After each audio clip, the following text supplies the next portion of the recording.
Hello, everybody.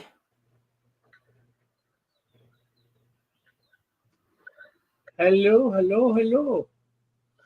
Alrighty then. So, hello, everybody. Welcome to the Mikestand. Today is, of course, um, Sunday, April the 6th, 2025, the first Sunday of April, of course. Our week, and of course, is our first week, we're Sunday, which we're in April here, where we're doing our weekly look back to comics history. Um, If you haven't already, you guys can help out by liking and sharing the stream. See if we can get some more friendly people in here to engage. That'd be pretty appreciated. Also, if anything here grabs your attention, feel free to comment and or ask questions. We'll try to answer the questions to the best of our ability. So, with that being said, before we do get started, Rick, I'm going to hand it off to you just so you can introduce yourself, promote anything, share any links. I think you know the shtick, right? Yeah, just a little bit. I think I've been through All right. this ringer I'll quite a be, few I'll times. be off camera here for a moment. Well, as he said, my name is Rick, and I ain't no. I have my own little comic company. I have a channel here on YouTube, Cross Comics. And let me grab a link to one of the videos um, from that channel. Let's see. I'm going to share my link. This is one of the latest videos I've done with some AI animation with some of my characters. So, yeah, check that out.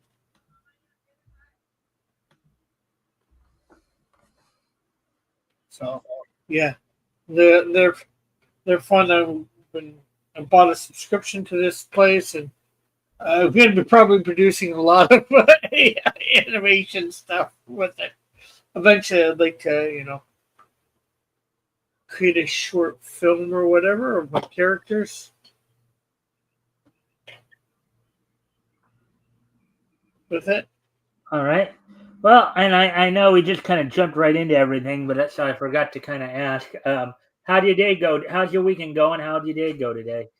Weekend's going good. And day's going really good.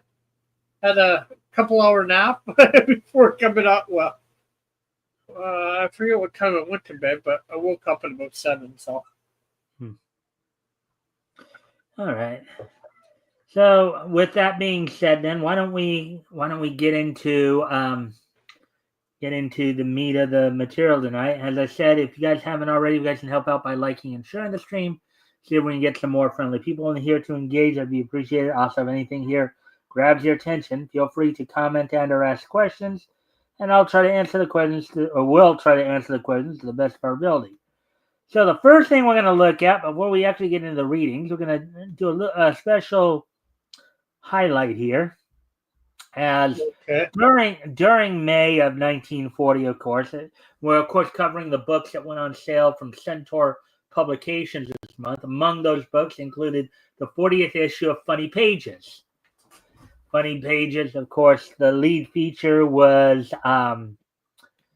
the Arrow, one of the first Archer style here superheroes, penciled and inked by yes, Paul and Gustafson. not to be confused with Green Arrow's the version of Green Arrow on um, the CW called Arrow.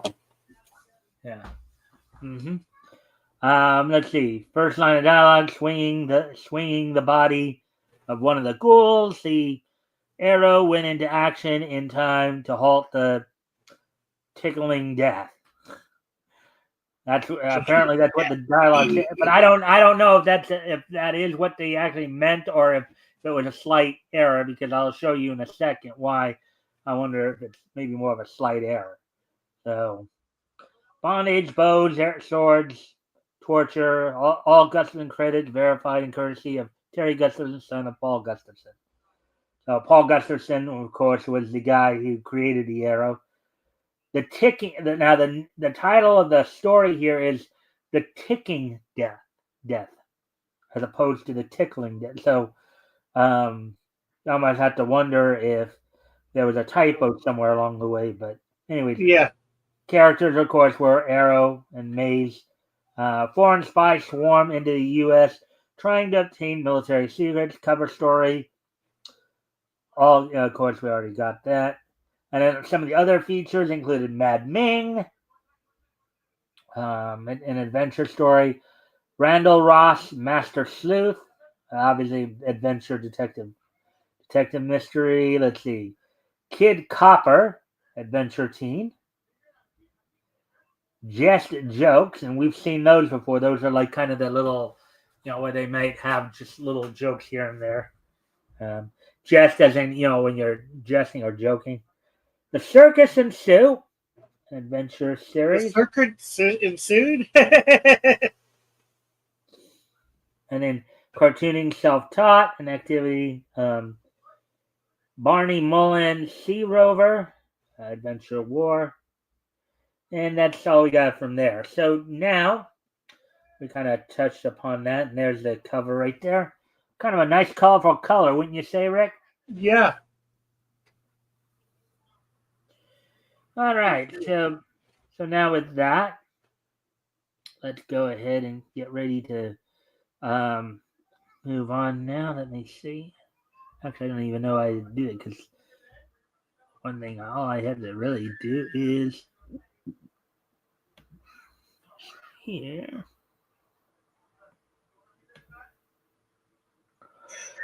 All right. So, oh, that was you. I heard something high pitched there, and I was going, "What was that?" Me whistling. Yeah, I eventually figured that out, my friend. So let's see. Zippity doo dah, zippity yay.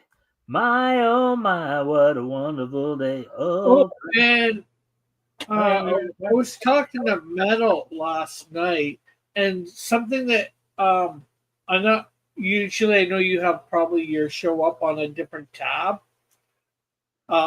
Something he was talking about, instead of muting the YouTube thing, you go up to the top of the tab thing itself and mute the tab. That way, uh, YouTube counts it as being viewed still. Because sometimes when you mute it on YouTube, Uh-huh. it will not count it as being viewed. Oh, okay. I didn't know that, but all right. Maybe I guess I'll try that then. I'll try to unmute it. All right. Let's see how that works out then. Thank you for letting me know, but Yeah, uh, yeah, because in a different browser and all that, I've got it in a different YouTube account. I've got it viewing my main YouTube channel, mm-hmm.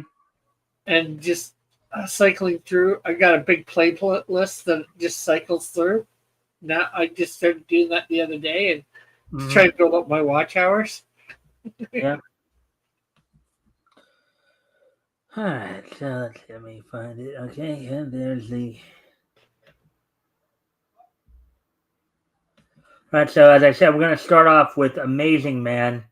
Okay, Um, that that's has amazing. 12. So we're going to start the readings. We're going to start off with Amazing Man. That's going to be 12 pages.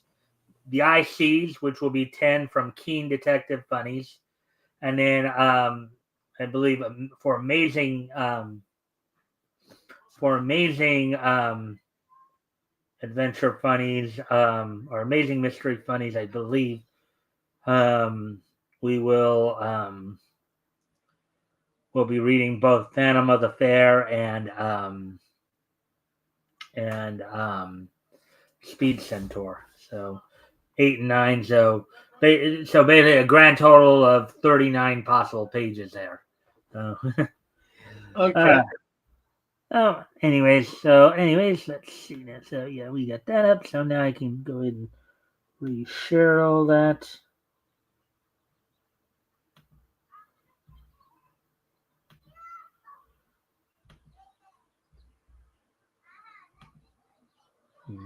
All right. How amazing is Amazing Man? Well, I guess we'll find out soon enough, won't we? And again, a friendly reminder to everybody: if feel free to comment and or ask questions. We'll try to answer the questions best of our ability. So, number 14, July 10 cents. Rick, you're going to want to do voices tonight, right? You're going to want to read along with your voices, all right? So, Amazing Man comics. Amazing Man, and let's see, we got Mighty Man in there, Mini Midget. A little hard to catch some of that, but stamps. The Amazing Man. Gifted with 20 men's strength, mystic knowledge, and the ability to disappearing. Okay. Well, I think it's disappear in a green mist. Ability to disappear in a green mist. They just put that in too close to the R. Right. So it sounds like it's disappearing. Disappearing, but disappear in a green mist. Amon. Now aided by beautiful Zona Hong Arson, spends his life fighting crime. The Great Question. No longer able to rule again. Bond. That's a man or whatever. Huh? No longer able to rule Amon. Oh, yeah, I know. Amon. Oh. No longer able to rule. Amon, in his evil plans, wishes to destroy him. Story by Al Kirby. Illustrations by Sam Decker.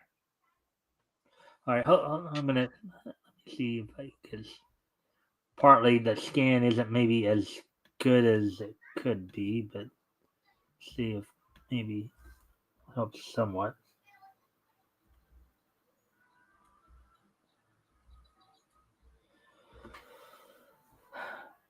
Amon and Zona are sitting.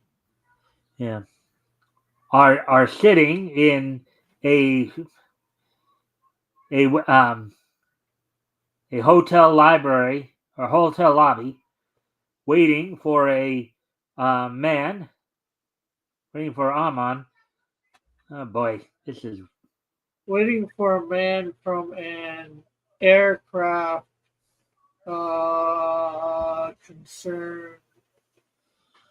Something give his special built plan, but he reckons he receives a telegram which changed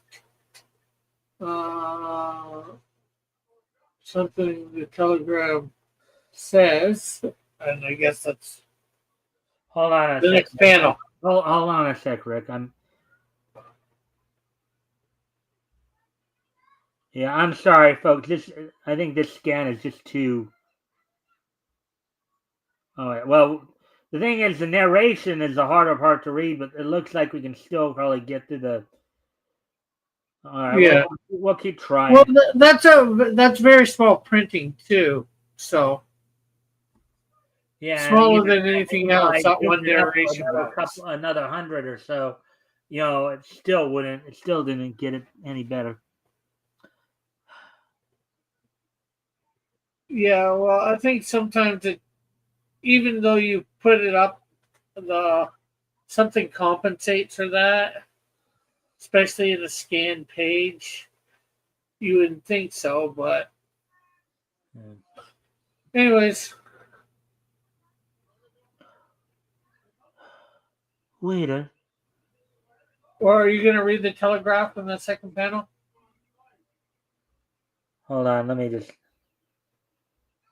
Yeah, so let's just. I'm sorry, let's just move on because Okay. I think there's just too much. It's not. I think it's just too much. So we'll just move on to maybe what I'll do to compensate is I'll read Dean Denton instead. I'll read Dean Denton. Hopefully Keen Detective Funnies will be a better. Actually, hold on a sec. Let me try one more. Try one more thing here. See how it looks here. I don't think it's gonna make any difference because Yeah. I think you're right.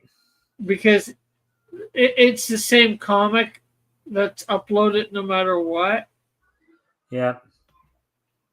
You just somehow server 1 and server 2 allows you to get it somehow. Make sure you're able to get it. I'm not sure exactly how that works, but So what we'll do then is we will let's see how this works out. Then hopefully this will be a little bit better.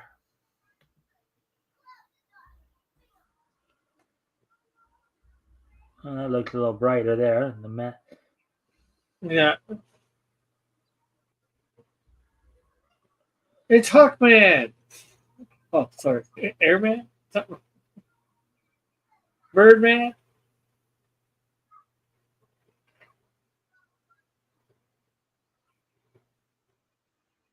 Airman, I think was the name of the strip was, and that this does look better at least. So we'll do like Dean Denton and the ICs here. Okay. All right, so Dean Denton, Scientific Detective, The Return of the Conqueror by Henry Francis Campbell. Dean, America's best known ventriloquist, has given up a stage career and is devoting his time to helping others out of trouble by science. His ancient enemy, the Conqueror, ancient enemy. Wow, that's the way to put it. It's almost like they want you to think these two have been fighting for millennia or something. Yeah. But that kind of his ancient enemy, the Conqueror, in jail in the Belgian Congo. Dean's services have been used by various warring nations in the solution of certain war mysteries. Carol, his lovely young assistant, is in Nonol, and Dean and Absalom, his valet, plan to return there. The Hotel Ritz, Serapi. All right. Disclaimer: whatever is done or said here was a product of the times. They are whatever bad things in terms of how they're presented are not considered acceptable. They're definitely not considered acceptable now. They were unfortunately back then, but looking back, it was not considered acceptable overall. So Yeah. And I'm not sure this just might be shading too. So, but then again, it's supposed to be in the Congo. So, Absalom, though. yeah. Right. Bags all packed, Missed Dean. You still think? It's a very bad coloring job then because part of it looks like the guy could be white, especially with the hair. You know. No, I think though he actually I think he actually is black. Though I think is that I think. Yeah. Good Absalom. We catch the boat train in an hour. Ring. Yes, this is Deaton. Or this is Denton. What's that? Of course, I'll be right over.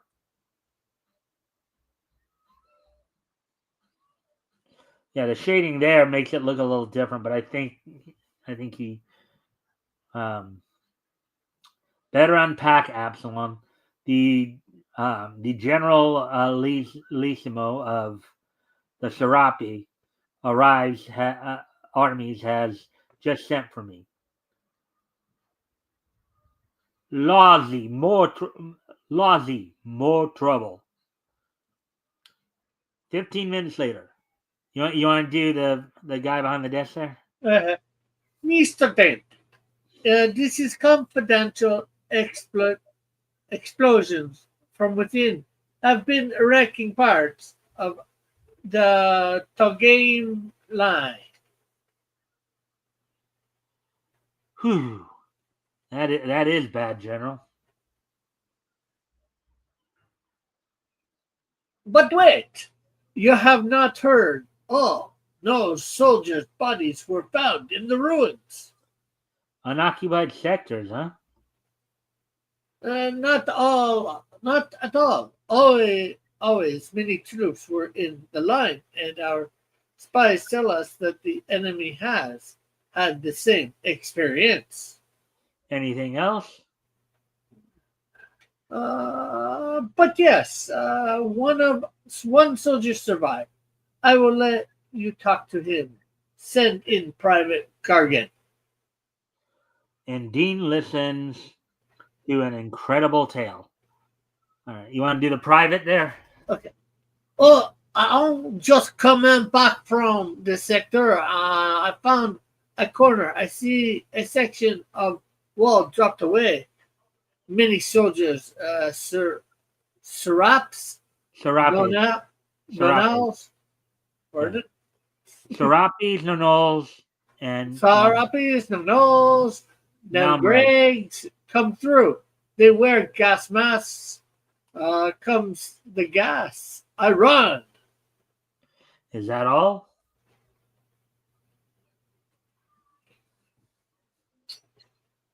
Only they are led by a man in a strange red robe, and the raiders move like asleep or what you say, hypnotized. Red Robes, the Conqueror. General, radio this to Bomba, Belgian Congo. For me, will you? But yes, I don't understand. But still,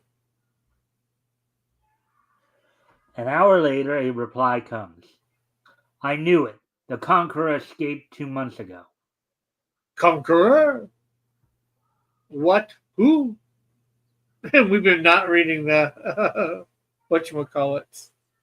The most dangerous criminal alive. Somehow he is behind this, General. We have only one chance. I must get into his hideout. The easiest way is to let him capture me temporarily. I'm in the Serapi army. Anything you say? Anything you say, Dean? For a week, Captain Denton waits. He must strike again. Hope it's this sector of the Tanigan line. What's that noise? Creak.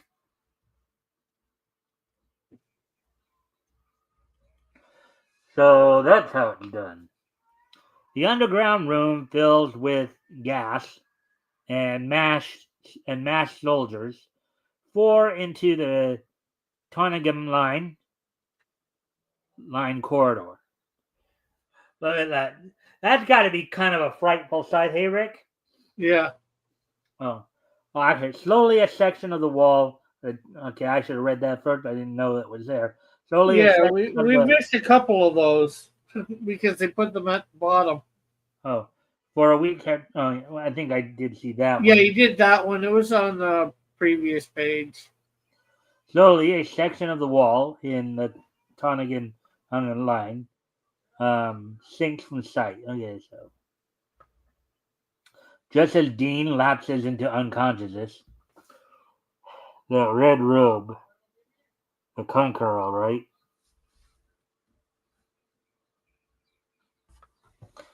Dean awakens in the vast cavern. Sort of like his layout in the U.S. You want to do the other soldiers there? Where am I? What? All the prisoners are herded into a cave with a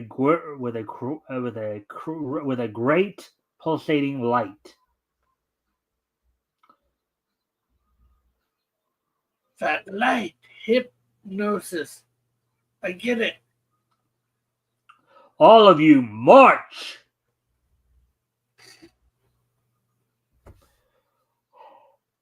Oh, I think that was your line. Oh, the light hypnotist. Yeah, and I'm well, thinking, but oh well. that thing does get your goat when the voice starts. They'll all be hypnotized. All right, you want to do that? The guy. I thought there was only one red robe guy, but I guess there is more. You want to do? Yeah. Move on, you. Let's see. Oh. I am the voice of the light. You will obey my commands. Dean, hearing some form of hypnosis, plugs his ears with cotton. Good Okay, thing. I have to say something. That hand is way too small. They really messed. Whoever did that artwork messed up on that arm and hand. Stuffing his ears. Actually, you know something that's kind of I think you're right. That Because proportion, somebody really look, did look at my the proportion there. look at my hand next to my ear. As soon as I could switch the thing over, I think. Or look at mine, like Yeah. uh Even the other one that's just got the cotton in it is a little small. Either that head is way too big. good thing Maybe I a came purple. okay, good thing I came prepared. And as the others, hypnotized, obey commands, Dean imitates them. I'll just sway like they do. Sway, sway, sway, sway.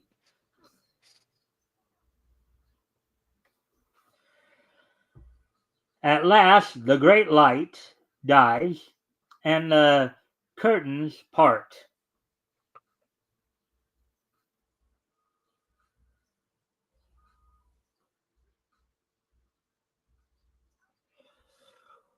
Make way for the master of the world. The conqueror, big as life. We will defeat both Namreg and Serapis. My might knows no limits.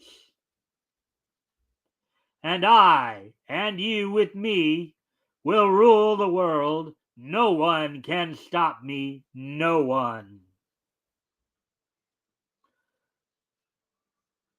That man, Denton, guards, seize him and bring him to me. Dean pretends to be hypnotized. So, my hypnosis got even you, Denton? Yes, sire. Master. Always I have wanted your brains on my side, Denton. This is the chance. I can use you. You shall take part in tomorrow's raid. Just a few more recruits, and I strike. We'll see about that.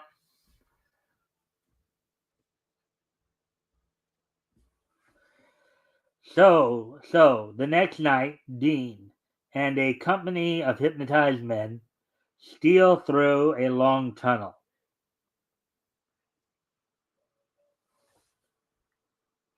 The gas is the crucial point.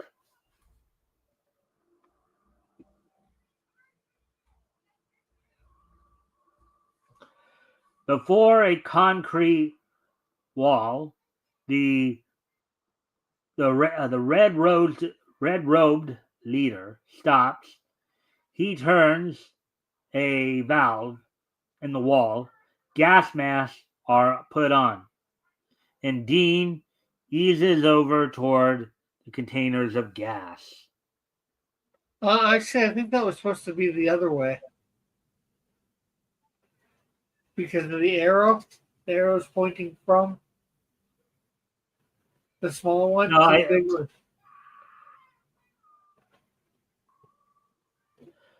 There's a little. No, I don't really think so, Rick. Because when you read the boxes, the one on the right should come out to the left. I mean, because you see the Yeah, four little I know how it's supposed to go normally, but I'm just saying because of that white arrow pointing, it's in the I one. think that might be a mistake. Yeah. Okay. Well, I don't know. I think that might.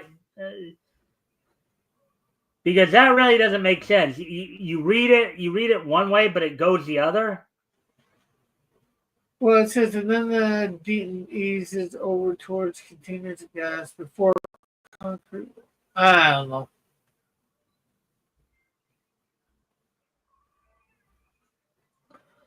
The wall drops and the attack begins.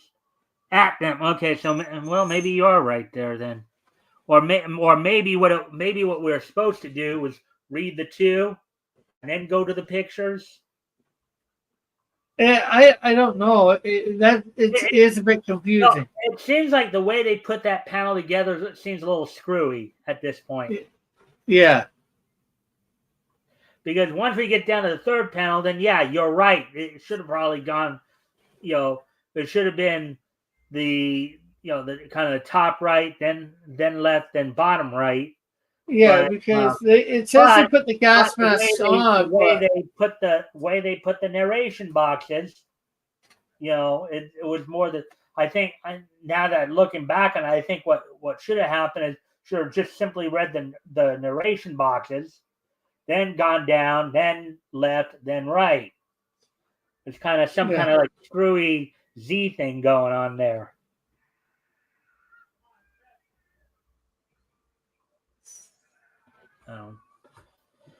But Dean, swinging mighty blows, seizes the gas containers.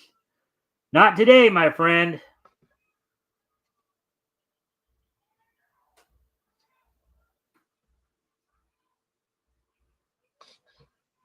And I'm just all right. In the end, I'm trying. I think. Let me see. I'm just. All right. Yeah, I think it's the short battle. Okay. All right. I think I know how it is. Okay. So, attack while I keep them away from the gas. And in the end, the raiders are all captured. A short, furious battle rage. Oh, okay. Actually, maybe I should have gone to the. Man, sometimes the way they put these things together, it's counterproductive. Yeah. Now, if you value your lives, out of here quick. Led by Dean, troops pour out of the Tonagam line. Run faster, the place is mined.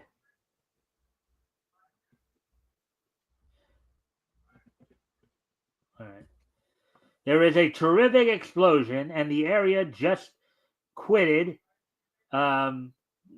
outed is shattered. No, okay, just quitted is shattered. I knew the Conqueror would do that as soon as he realized the raid had failed. The next day. Well, General, I've a good idea of what's up. He's controlling the men.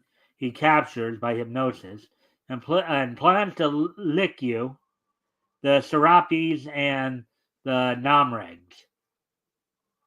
Impossible. I like how it's suddenly gone all red too. Yeah. Well, before they did start having more in color, they did a lot of red and white too in some of the earlier comics. Yeah. Maybe, but the Conqueror can cause a lot of trouble. I agree. He must be stopped. Well, I have a plan to raid his caves. Listen. What is Dean's plan? Read about it next month in Keen Detective Funnies. All right, so before we go on to the ICs here, of course, the typical question we ask after each story. Overall impressions, Rick? Definitely interesting. Don't think I've heard you read this one before, and definitely haven't been here to read it before. I'm not saying you haven't read it, but well, yeah. Dean Denton, he's a science detective. He uses science. So, well, he didn't use a lot of science in this, in my opinion. Yeah, and the artists definitely had some proportion problems, didn't they? Yeah, a couple of arts.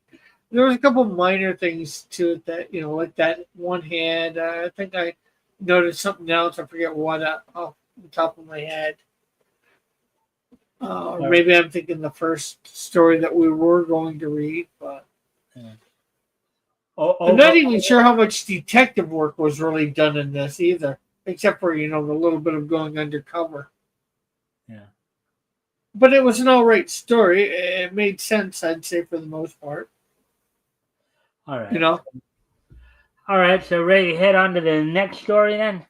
Yeah. All right, so let's move down to the ICs. Will be the next one that we get down to.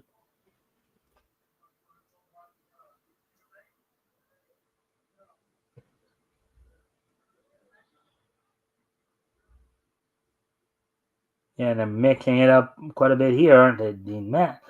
Another Dean right there. This must be one that's all from the newspaper, probably with them doing it in red. A mess.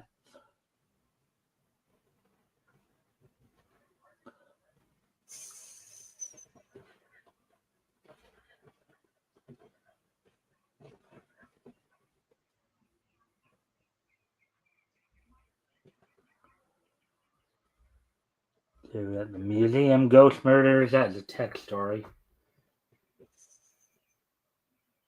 Oh, wait. The ICs. The ICs? Mm-hmm. Instead of the high C's, it's the IC? By Frank Thomas. Yeah. By Frank Thomas. The eye, ever menacing those who do wrongly, ever helpful to those who suffer wrongs, ever present to all, with powers unlimited, his motive justice. The eye roams the world. He is that quirk of circumstance which causes evil deeds to boomerang and enmesh those who seek to employ them. What do you think enmesh means in this case, Rick? He's a quirk of his deed to What was that? entangle? Yeah, I could see that. Cause you know what a mesh is, like a net, right? Yeah. So to boomerang, to entangle, catch them in their, basically, it sounds like in their own deeds. Boomerang it from whatever deeds they're doing on somebody else, evil deeds, and comes boomerangs back and catches them. He is. Go ahead. No, go ahead. All right. He is the symbol of man's inner conscience. Spaghetti, you killed my brother. Yeah, what's your point? You want to do spaghetti right there? Okay. Me? How can you say such a thing? I was innocent. That was proven by the law. Law, proven by your own crooked politicians and courts. You who do as you tell them.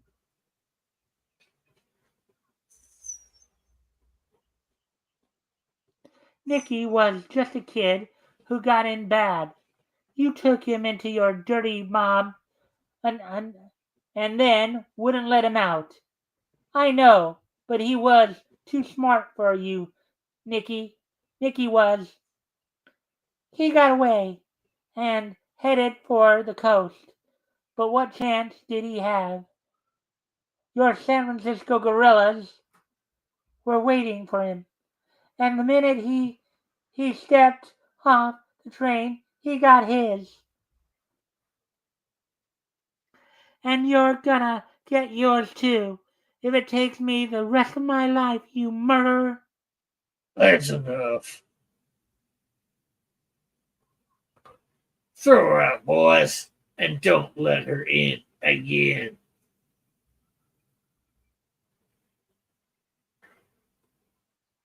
That was Nick Betts' sister. Got excited, didn't she? How'd you like my tie, slobber? Hey, Pip, boss. Hey, Pip. At least now I see the arrows going down there and heading to the right. Yeah. It came from the finest fit. It came from the finest fit. What you want? Boss, the boys are here with Falco.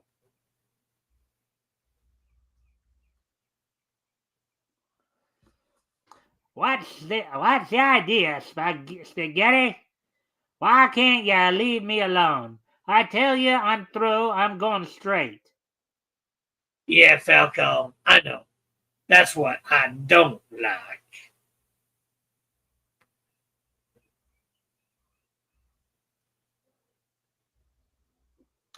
Listen, Spaghetti, you can't bully me. I'm on parole, and I'm not breaking it. And I'm gonna stay straight too.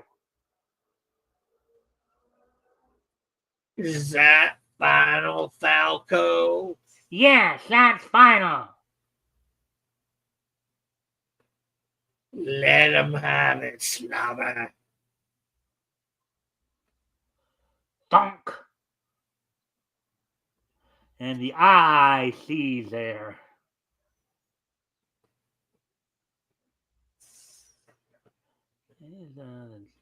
Things are going here. Okay, I think we got it. Take him below to the garage and dump him in my car. I'll be right down.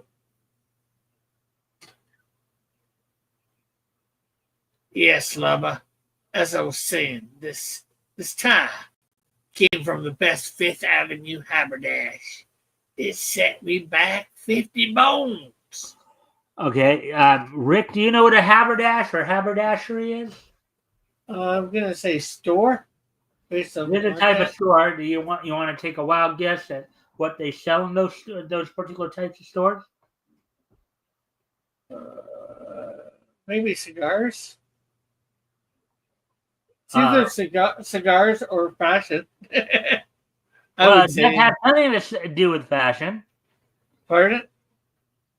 Oh, read your line again. Yeah, well, it came from the best Fifth Ave. Fifth Ave would suggest fashion to me. Uh-huh. You know, haberdash. So that's what I'm thinking. Fashion. About what's he been asking his friend about there? His tie. It's a tie store. Actually, a haberdash or haberdashery is where they sell hats. Oh, okay. You see him kind of with playing with the hat there. Yeah. Boy, oh boy!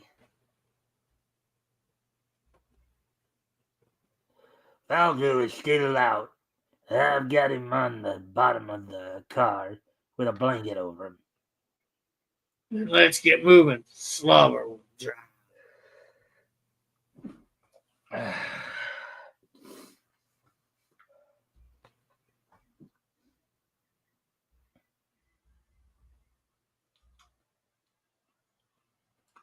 So you're the one on the left there. We'll take Falco out to my country place on the river, Slobber, and show some speed. Okay, boss. Hey, Chief. Falco is waking up. Okay, Chief. Like, what do you think's going on there, Rick? Well, based on the next panel, he's saying, knock him out again. Yeah. I think in this case, like this was probably their way of doing this, right? Yeah. Well, but I only say because he says okay, Chief, to him doing that, and then the next panel shows him being plunked on the head by a wrench, thus knocking him out again. Yeah. All right. There we go. We are here, boys. Hold on. Let me just double check here. Okay. Oh yeah, that was one panel on the right there. Okay, go for it. We're here, boys. Bring Falcone in and tie him up.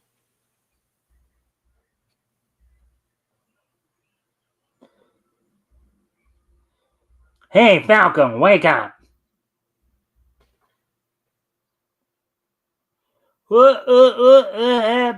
We're spaghetti. In the flesh, my boy.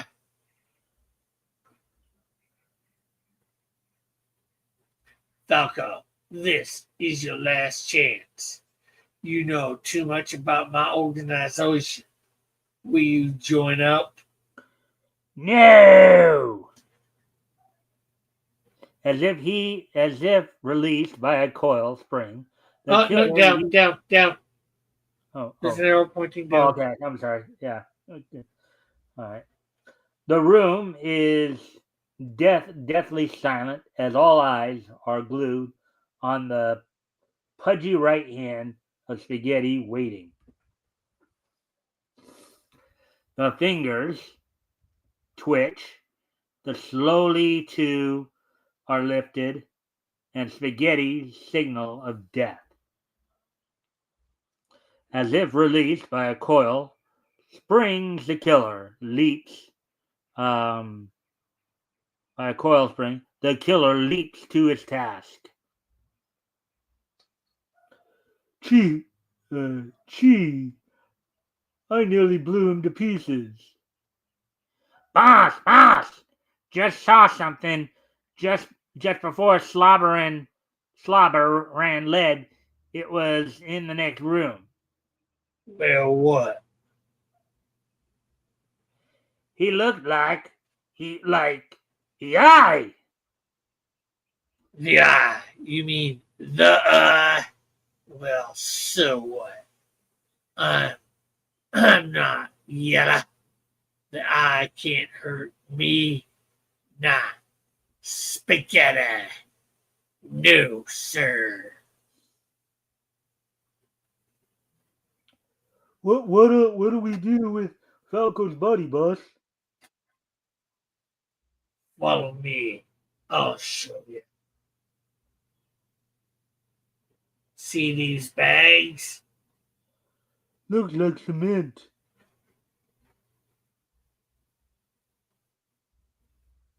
It is cement. Hold on. Let me just figure it. Okay. Go ahead. It is cement. Now listen. You boys will build a box. Form big enough to hold Falco.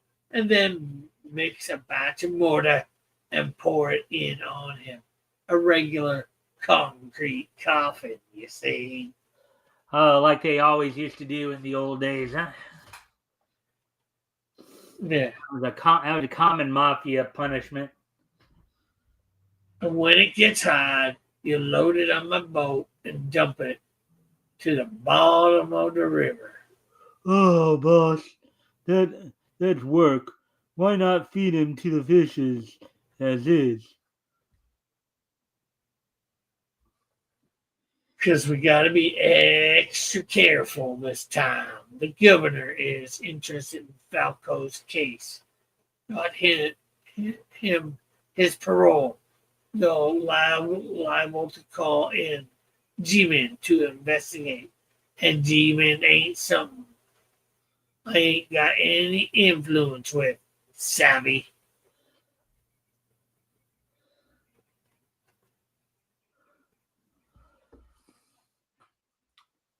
Back in the city. Okay, so let's see now. Just to double check here. Okay, now we gotta. All right. Back in the city, at the apartment of Betty Betts, sister of Nicky. Spaghetti killed poor little Nicky, but what can I do? He runs this town. You can do something. No Yes, man. and I can spy on you. Oh, I don't know if you were watching last week, Rick, when we were having some fun with a with a particular line. Yeah, and RJ and I were. Yeah. No man is too big to escape justice. No Betty, not even Spaghetti. He killed your brother. He has killed many others. I admired you for your brave stand today in the gangster stronghold. Would you like to see Spaghetti behind bars? What would you like to see? Yeah. Would You you not like to see keep. Spaghetti behind bars? Would I? All right. Very well. Listen closely. Go to the governor. He will see you if you tell him it is about the Falco case. Tell the governor that if he wishes to serve justice, he will station a police boat off Clark's Cove tomorrow night at midnight. Remember, if you can persuade the governor to do this, it will mean the end of Spaghetti. Now leave. Now I leave you. It's gone. It was the eye. He spoke to me. He is going to help me. Spaghetti, you are doomed. I wonder if the eye is uh, uh, supposed to be sort of a parallel for God. I'm not sure. Yep, yep. That's I believe I've read this. I've read this feature before. That's exactly what it is, right? Uh-huh. Just the way he operates, it's different than most of the. And I'll let you do the following Okay. morning. Please, Governor. But my dear young lady, what is the reason for your request? And what has it to do with Mr. Falco? I don't know, but I do know it will mean convicting Spaghetti. You must believe me. If this is a joke, the consequences will be serious for you. Are you willing to be a passenger on the police boat? Hold on a second. I'll be right back. I gotta go off camera here for a moment. I'll be right back. So if you want to talk to the chat for a moment, Rick, while I'm gone. Yeah, for sure. Well, hello, people. What are you all doing here? I don't say nobody, but hopefully you guys are all around. We do have 3 watching, so we have me, Mike, and somebody else, I would figure.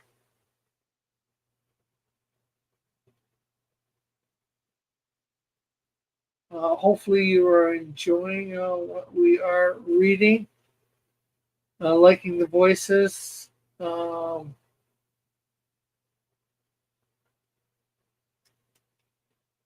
Not sure what else to say.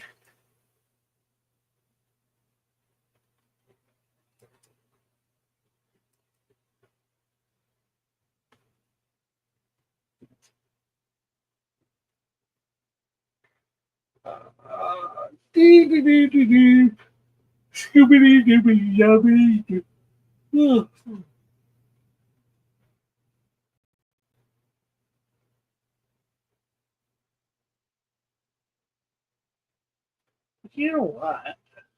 I can do. Oh, well, it doesn't play video. I wonder whether it play GIFs. I put some. I gotta see what that TV will play if I put some stuff on a flash drive and plug it in. See whether I can get it to play some little clips. So, is everybody enjoying the stories that we're reading? For about an hour.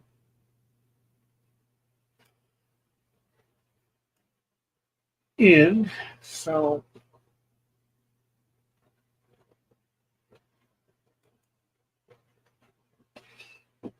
yeah, things are really, really good. All right, sorry about that, Rick. My nose was just, it was pretty much, the inside of my nose was just itching so badly that I had to really try to clear it out as best I could here. All right, anyways, back to the story.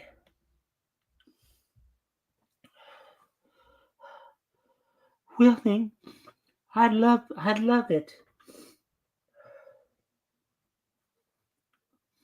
Very well, it shall be done. Clock's Cove is not far off the regular police run anyway. Meet me at the municipal dock at 10 p.m. Perhaps a boat ride will do us both good. All right, I'm going to go off camera one more time here. I'll be right back. Sorry about this. Okie dokie.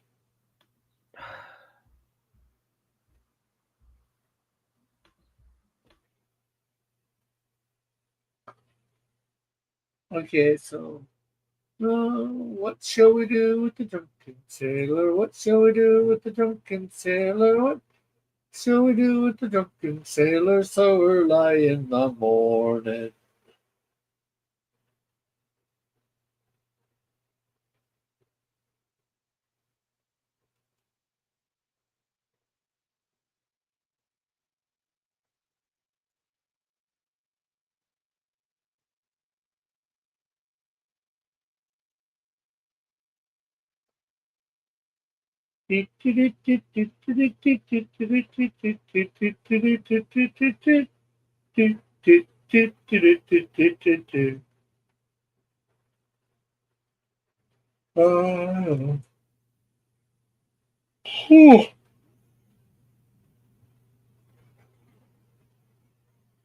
So I edit me and my buddy Metal edited the Flame #1 last night. So the next three comics are all edited, ready to go that way. Two of them have started maybe to be drawn up.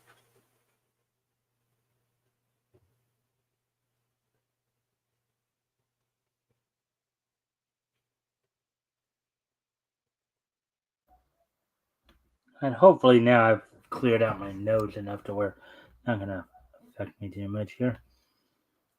All right, so actually, I was just about to go over to the right, but then I saw, no, I got to go down. Yeah. Success! Spaghetti, your hours of freedom are numbered. Nicky, brother mine, I have made good my promise. Time passes, and the scene shifts. Boss, this thing weighs a ton. It'll sink us. Spaghetti. Quit talking and get it loaded. You know what? Spaghetti should be listening to that boy, because I was going to say something about that concrete thing and that boat, but the crook beat me to it.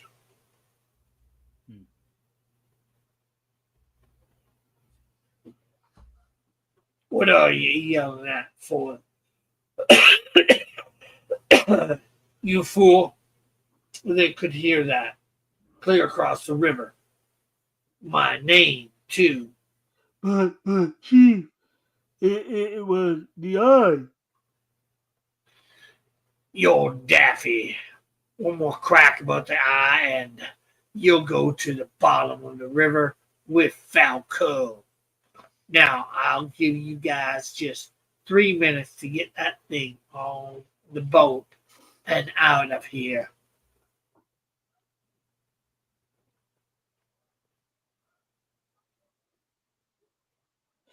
This cement coffin idea gives me the creeps.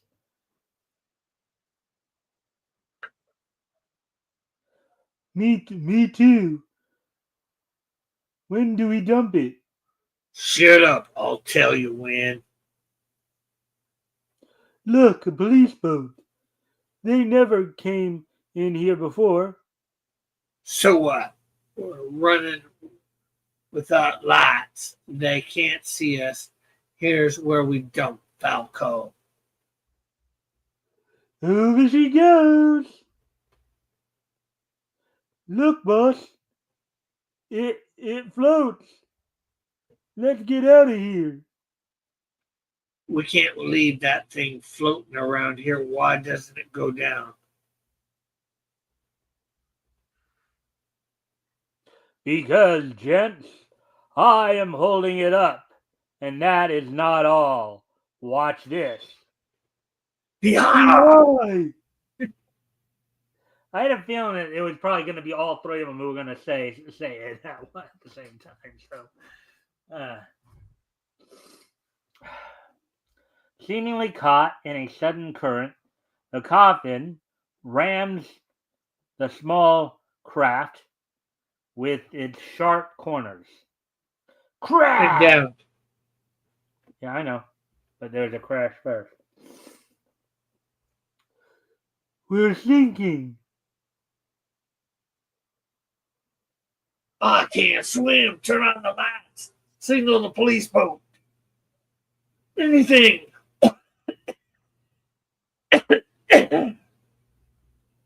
Aboard the river patrol boat.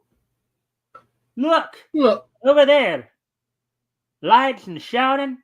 Full power ahead, Captain. Oh wait, that must have been the chief.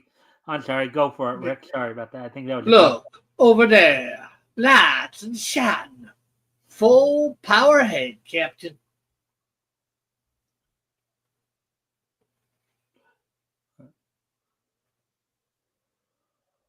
They see us. We're saved.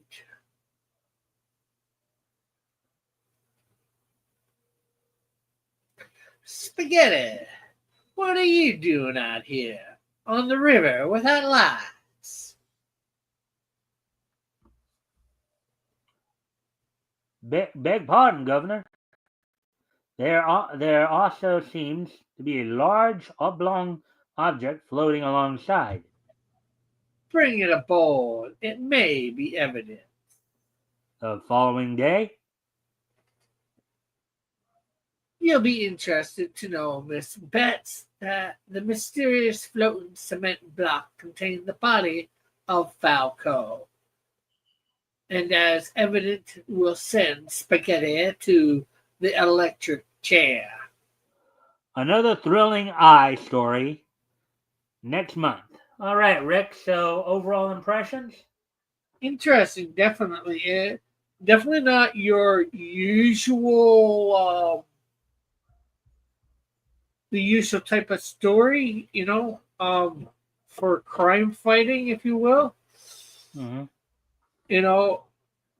It's a direct yet indirect influence, Mm-hmm. As I was saying earlier, that it gave me the idea that, of God, or something to that way, Hmm. that would speak to, it being like God watching over the all-seeing eye. Well, either and either that or it's the Illuminati or something like that with the all-seeing eye. I know we've talked about this before, right? I know RJ and I have talked about it. I may have even mentioned it. You and I may have even brushed up on it a little bit, but some of the some if not many of the comic book writers and artists of this time period were of Jewish descent, right? Yeah. And so it is quite possible they did that did influence some of these stories like that, Yeah. so And some being, North America probably could have been Christian too, so that again would still influence in somewhat the same way you would think, anyways. mm-hmm. All right, so Well, now at that least nominal Christians. yeah, so now we're done with that story. So now we'll move on to the next couple over an amazing mystery. Okay, well, you're going up and switching. I'm gonna go grab a quick little sip of something to drink because doing that raspy voice, it was messing with my voice a little.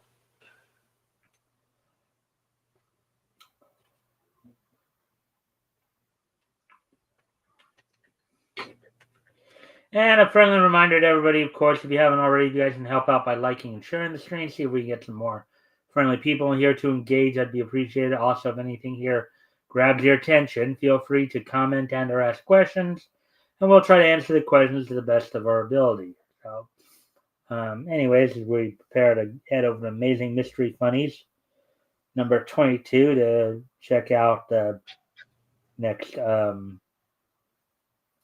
next couple of stories, The Phantom of the Fair and Speed Centaur.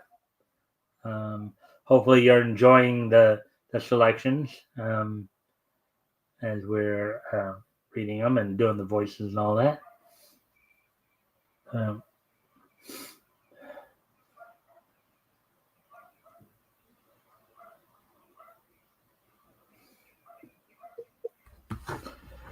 La la la la. I'm back. All right.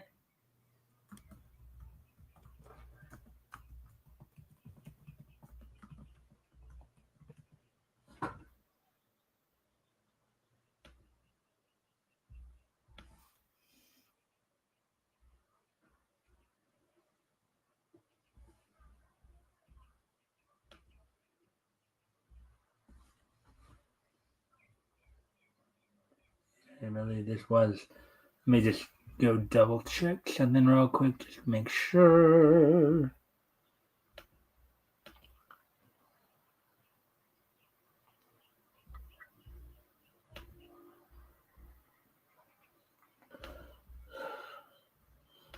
Just double check and make sure that it did indeed make the right selection here.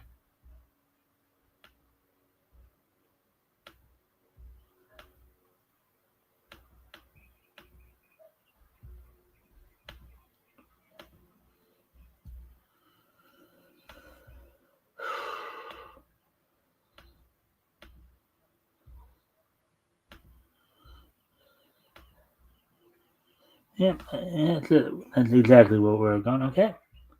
So I did make the right selection there. Alrighty then. Well, they certainly do like the word amazing with amazing man, amazing mysteries. Mm-hmm. Yeah. Amazing Mystery Funnies, 10 cents.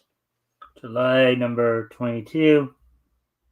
Phantom of the Fair, Space Patrol, Inner Circle, Fantasy Isle, Larry Kane, Speed Centaur, John Lynn. So we're going to, of course, do the Phantom of the Fair and Speed Centaur features here. Those body proportions on that hero are really off. Yeah. On the cover. Yeah, I saw that. The Phantom of the Fair.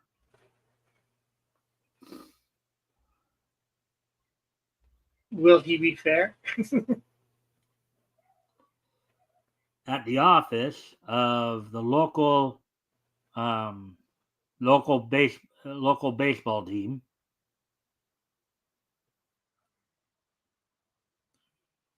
You want to do that guy right there? Okay, I think it's coming from inside. So, but yes, Mia. Here's Mia. I get another sucker.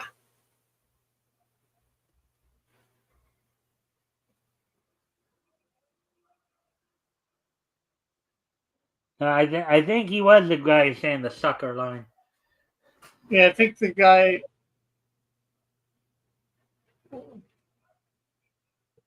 Okay, so I'm the guy in the green, right? Right. Okay. Fennel, I'm telling you, it's a good policy to take our accident insurance out on each member of your team. It isn't necessary. Besides, a few minor bruises, hardly anything worth hardly anything happens to my boys. It would be a shame to have a few of your players crippled, wouldn't it? Get out! No tin horn racketeer is going to scare me. Get this, Venom. Before I'm through with you, you'll be begging me for insurance.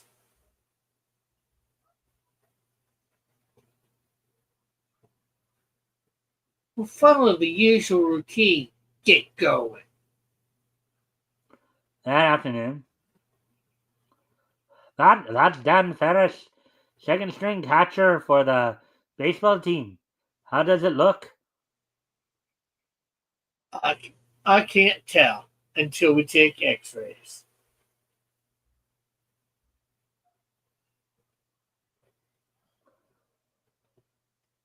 I'm sorry, but he'll be out for the rest of the season. I was afraid of that. The next afternoon, Tim Clark, utility outfielder, on his way home from the game, also meets with an accident.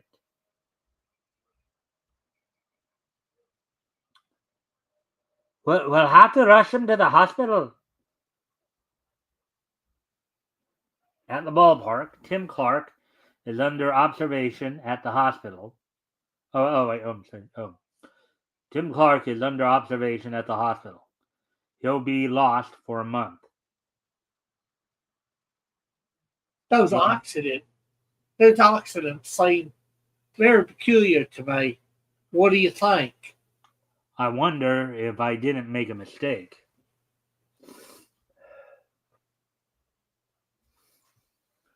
Suddenly, the very foundation of the team is threatened.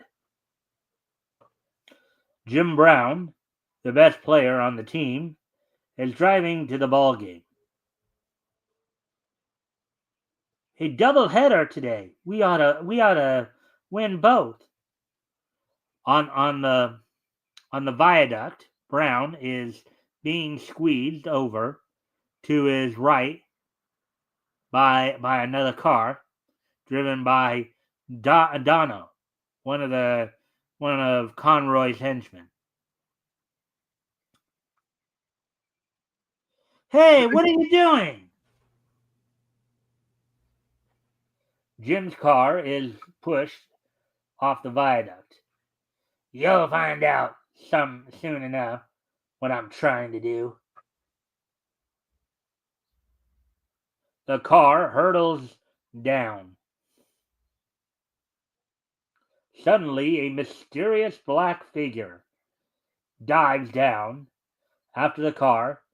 His outstretched hand lunges at Jim Brown and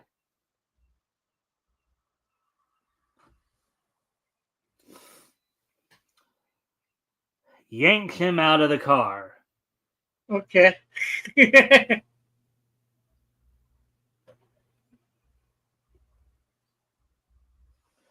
Almost at the same moment, the mysterious figure clutches the steel understructure, stopping his downward plunge. Quickly, the figure in black, with Jim Brown under his arm, swings back to road level. The Phantom now turns his attention on the gangster in the fleeing car. He tried to kill you, and I'm going to find out why. Then, pulling from the car, I got you. I'll show you. The Phantom delivers a terrific blow. Resistance, huh? A gun won't do you any good.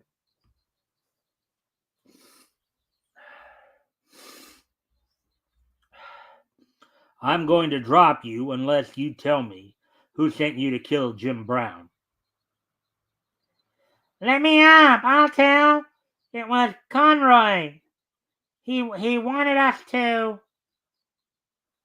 cause accidents to all the players until they signed up for the insurance policy racket. And what's the next stunt to be pulled? The gangster reveals another evil plot. I was with Conroy when...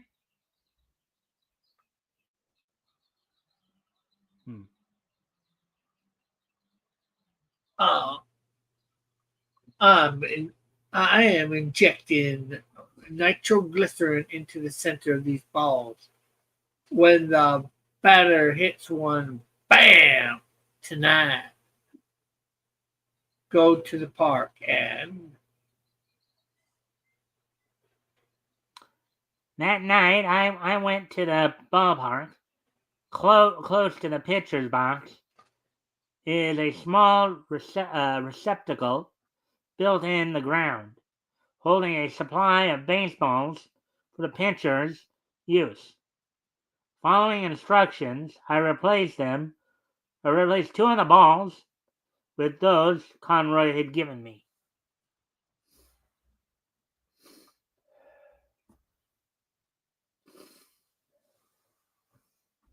And we don't get an error here, so I guess I should have down and to the right. But... And now at the ballpark, batting practice is about to begin. I think that's the coach, and that would be you. Okay, Bill. See if you can hit this one. The pitcher winds up and throws the ball loaded with nitroglycerin toward the plate.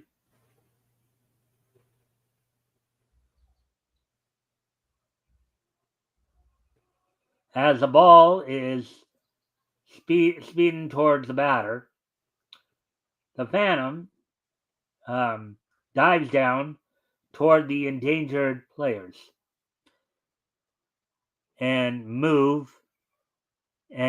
none too soon sweeps them away. As the ball explodes against the screen, boom! Ooh, that was a close shave. Wait! I have something else to attend to. I think I'll find use for this ball. And the Phantom dashes away. Benno will soon be on his way here. After what happened, he'll be glad to kick in. Like a whirlwind, the Phantom arrives. And look at that! Look who's kicking. Right? Yeah. Although technically should have had the door being kicked in the next panel, not just about to... The Phantom confronts the gangsters. Who are you? What do you want? Like all racketeers that I meet, who prey upon the weak. You are going to pay with your life. Get him, man!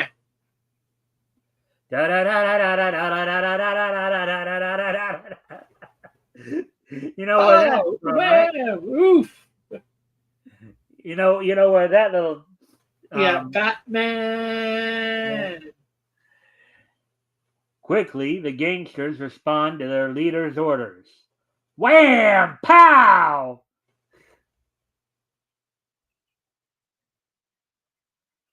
All right, Big Shot.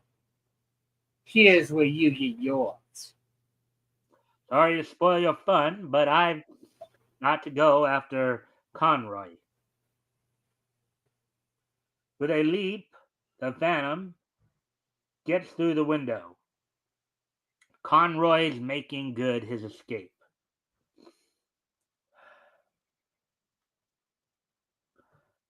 That's you, Conroy. Hey, try get me now. I knew that this explosive ball would come in handy. Yeah. The only thing I got a problem with that top panel, that one panel where I was just talking, is Uh-huh. it's pointed towards the roof and not towards the car. Yeah. I mean, that again, one of those probably kind of messed up on where to place the word bubble. And Yeah, excuse me again, my nose is acting up again here. it's being a bit nosy. It's trying to nose in on this comic reading.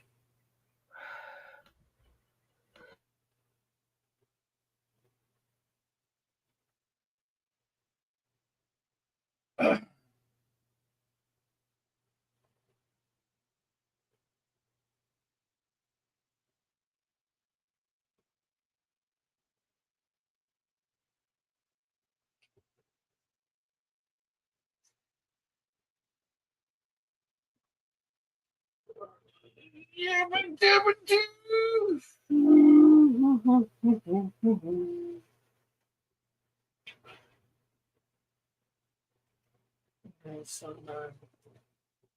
oh yeah, come on.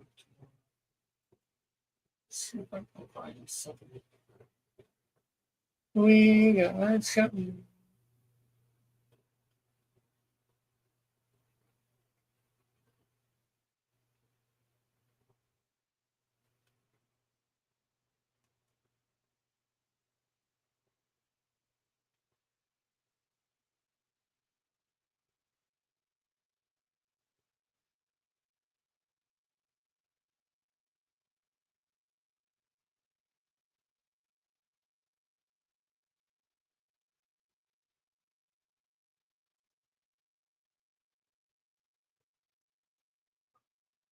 Here we go.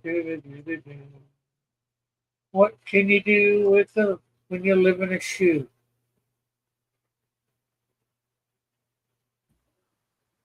All right, sorry about that again. Anyways, No problem, no problem, no problem. Eh?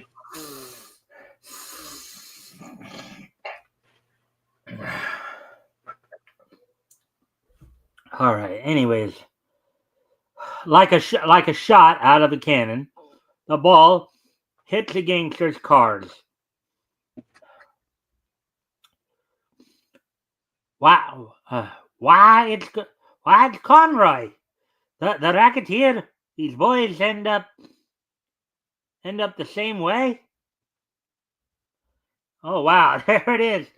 Alrighty then. All right, Rick. So, how did you like that? So, your overall impressions? Oh, pretty good. It was fairly simple. A racketeering thing, something that we're sort of used to in the comics at this point. Um, but still done good. Of course, it's trying to do a baseball team instead of your normal mom and pop type shops or whatever, which is for construction companies that we've seen. So yeah, it's interesting how the crooks try and like, I think it's going a little too large to try do that. Although you would think a team like that would already have insurance on players and all that. But then again, it was a different time back then, so maybe it wasn't something that they would have normally. You know? Well, sports wasn't immune to the threat of rackets and the temptations of gambling. I mean, Yeah, have you ever heard of the Black Sox scandal, Rick? I don't think so. The Black Sox scandal back in 1919, right? There were eight. In fact, there was a movie made about it called Eight Men Out, right? Where eight players on the so for the 1919 World Series, right? Yeah, It was going to be the Chicago White Sox and the Cincinnati Reds for the World Series. Now the Reds eventually won it at a time when it was best of 9, meaning best 5 out of 9 games. Well, in 1919, after having won the World Series 2 years earlier in 1917, and basically becoming a strong team at that point in time, 8 players of the eight of the Chicago White Sox players were accused of colluding with gangsters to throw the World Series. The reasoning is they felt that they were being shortchanged by their owner, Charlie Kaminsky. Those players included, of course, Joe Jackson, Eddie Seacott, Lefty Williams. So they even made a movie about it back, I believe it was in 1988 or 89, around there. But it was one of baseball's biggest controversies. Some of the players, like Buck Weaver, had even stated that he really didn't, and his family, Buck Weaver's family, tried to prove his innocence the whole time to get him reinstated. But yeah. Well, yeah, I know there's that sort of thing in betting and all that, whatever to, especially if a player is on the team or whatever, they get in on a bookie, or whatever. So, Well, yeah, and that's kind of what happened with Pete Rose too. So, they're told to throw the game to try and get the bookie some money or whatever. That way, if the bookie knows what's happening, he can change the odds to his favor, or whatever, or other reasons too that people throw matches or games or whatever. But basically my point is that those rackets went everywhere. Granted, I know we haven't read as many of the stories about sports like baseball or football or anything like that. Yeah, they were happening just as much with the sports teams as they were with your local mom and pop shops and entities that. I guess you just hear about it in the TV. Well, you hear about it more with college sports in particular. That's really where it was really rampant. With college sports, because of course college athletes even back then didn't actually get paid for their athlete. They may have got athletic scholarships, they may have got tuition and stuff like that, but they weren't being paid to play football. Aside from scholarship. So but like I was saying too, like he's talking about insurance for the players. That the players, if they get hurt or whatever, well, that they don't get hurt, I guess. But the thing is, players, teams have insurance, at least nowadays, out on players, for if they get hurt, and all that, to be compensated. Well, now it's practically required. Now it's practically a requirement these days. Yeah. I would just think back in 1940 that it might be a thing, but I don't know. Yeah, I don't know if it was quite as required back then, but you did have the rackets going on though. And they were everywhere. The rackets were everywhere. All right, so let's get down to our last story, Speed Centaur. And again, a friendly reminder to everybody, if you guys can help out by liking and sharing the screen, see if we can get some more friendly people here to engage, that'd be appreciated. Also, if anything here grabs your attention, feel free to comment and or ask questions. We'll try to answer the questions to the best of our ability. Let me get down to Speed Centaur here.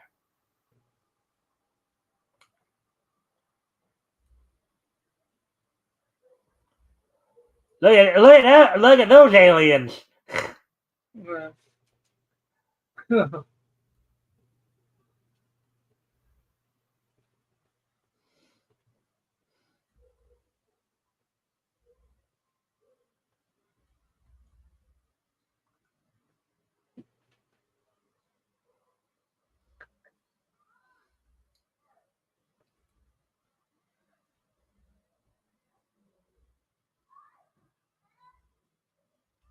Larry Kane, Adventure.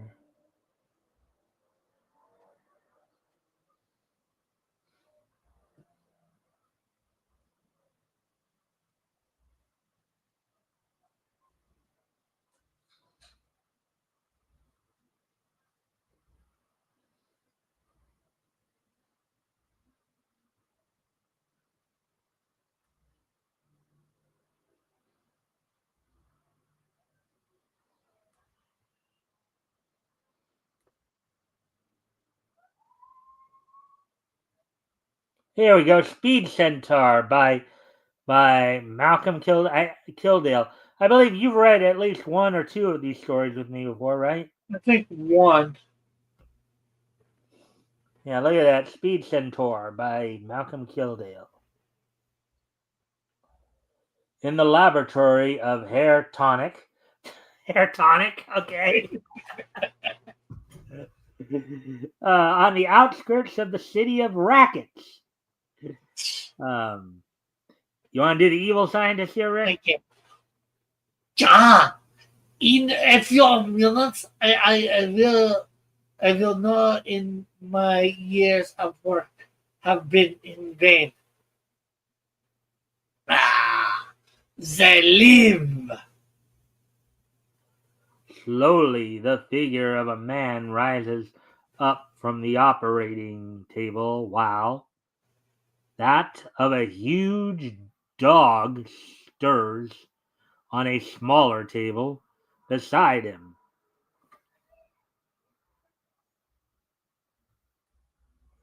Slowly, the dog opens its mouth and speaks. Why did you do this? Put my brain and vocal apparatus into a dog's body, while my body over there has a dog's brain. That's right. This is a common theme in the 30s and 40s. The whole idea of switching man and animal brains. Yeah. I'm throwing. Listen. Sorry, wrong accent. Yeah. I'm gonna do the wrong accent. I don't want to.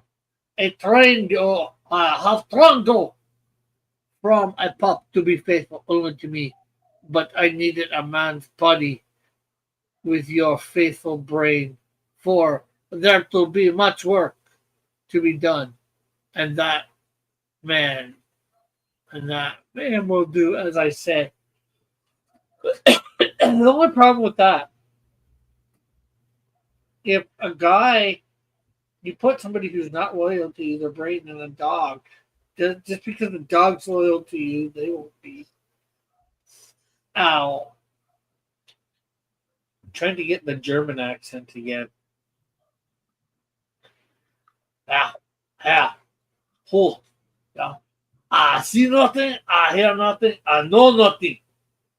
As for you, you have the brains of Carl, my brilliant assistant.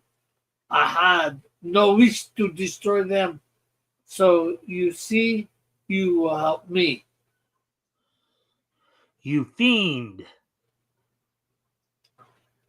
Jacques, enough! of this. We must get started. This is for science. Okay, I get the whole perspective thing, but I think that's a little bit off. In that panel with the dog and him. Oh, the dog. Yeah.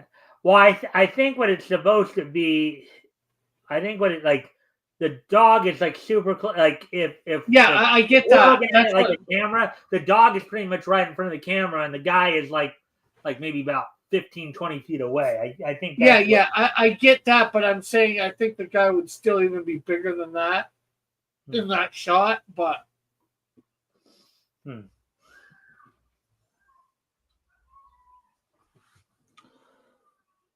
Here, Tonic calls the man.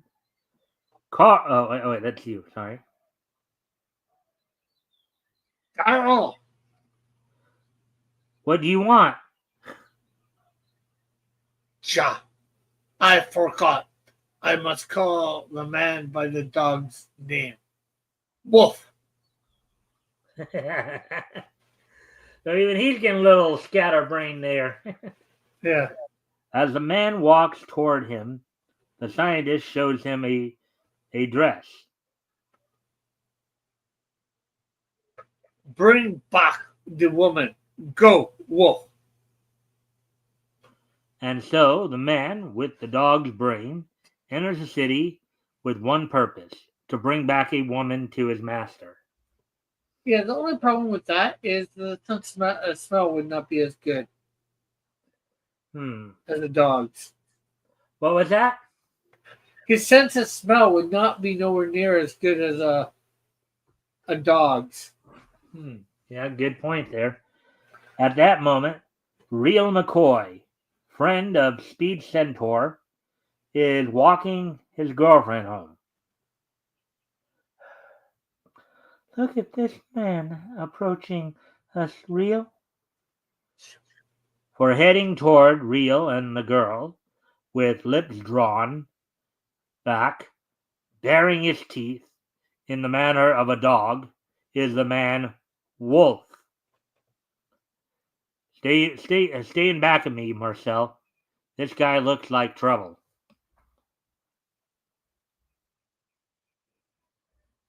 As Real speaks, the man rushes forward, and Real stops him cold with a vicious punch. Look at that, like right on the jaw, too. Yeah, right to the kisser. With a snarl, the man, called Wolf, regains his feet, and he and Real trade punches. So apparently this dog figured out how to punch.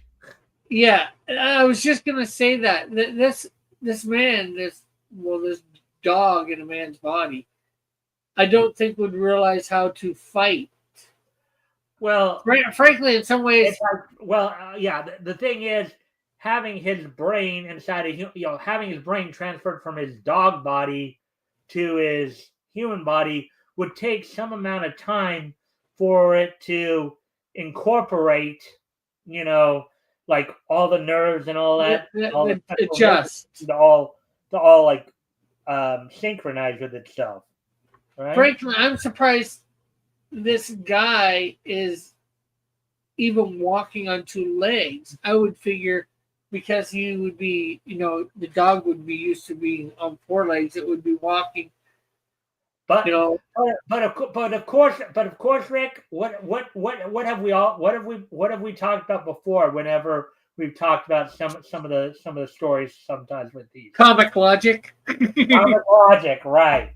In other words, the grasping of science is somewhat limited at times. They don't think things through thoroughly. Mm-hmm. I guess what they're doing is they're automatically assuming that the dog's brain will assimilate very quickly in the human body. Yeah, where I doubt it would.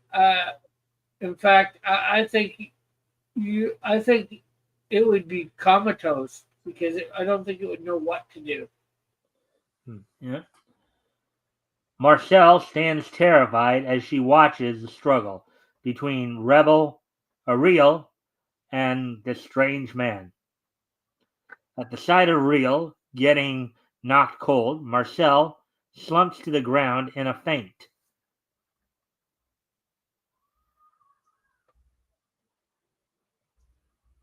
Carrying both Marcel and Real, Wolf makes for Hair Tonic's laboratory. Nice work, Wolf. But the man you brought, I do not need him. What do you plan to do now? I'm going to replace the woman's brain with a mech animal, one I've built. Here we go with switching brains again.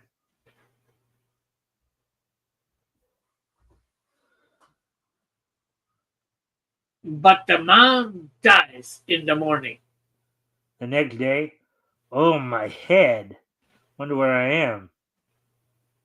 The door opens. You won't wonder long. It was too bad you were with that woman. For now, you must die. Real is taken up to the roof. What are you going to do to me? Do you see that tower? Do you see that water tower? Well, it has 12 feet of water in it. It's 25 feet high. Now you figure out the rest. Start climbing. When Real reaches the top of the tower, Hair Tonic gives him a shove. Have a nice swim.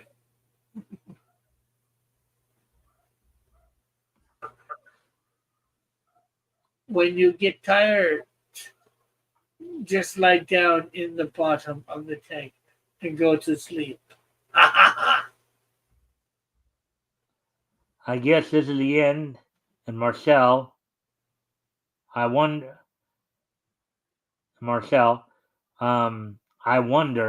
what has happened to her. 2 hours later, Real is still swimming. Can't last much longer.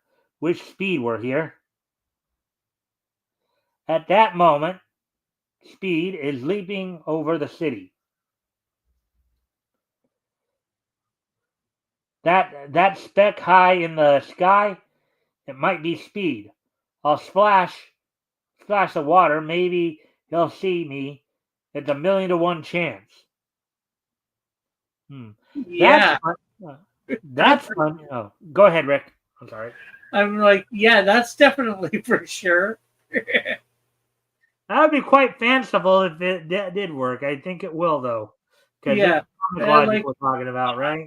I think you'd have a better chance yelling. Because somebody's splashing in some water. Oh, well, right? Yeah. That's funny. Someone must be in that water tower.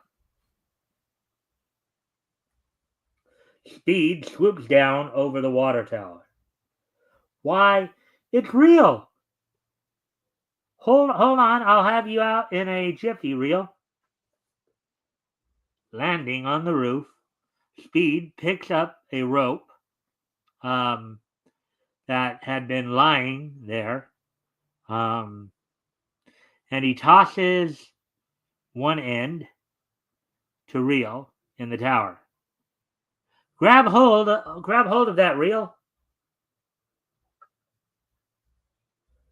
Leaping in the air over the water tower, Speed lifts Real out with a rope.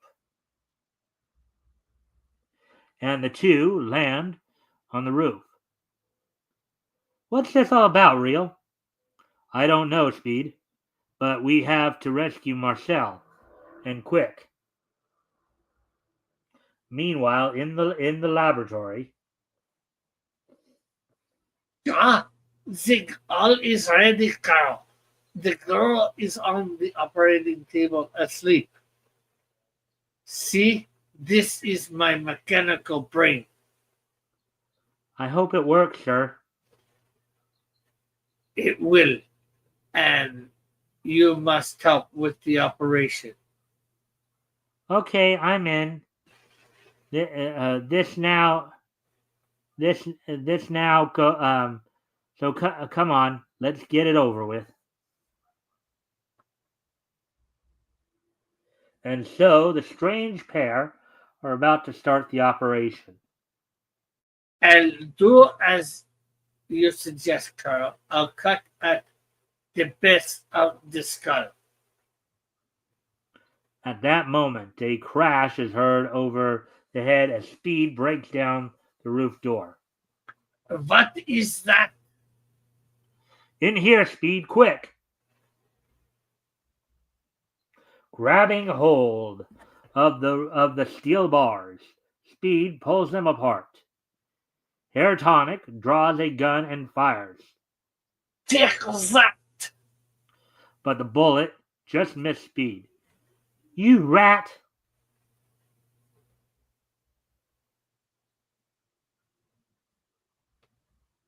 As Speed makes for Hair Tonic, a man called Wolf dives at him with a snarl. Grrr! But Speed knocks him senseless. That will keep you quiet for a while.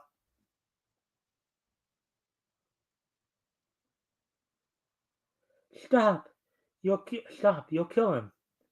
What the? A talking dog? Speed, startled at the sound of the dog, pauses, giving Hair Tonic time to slip through a secret panel in the wall.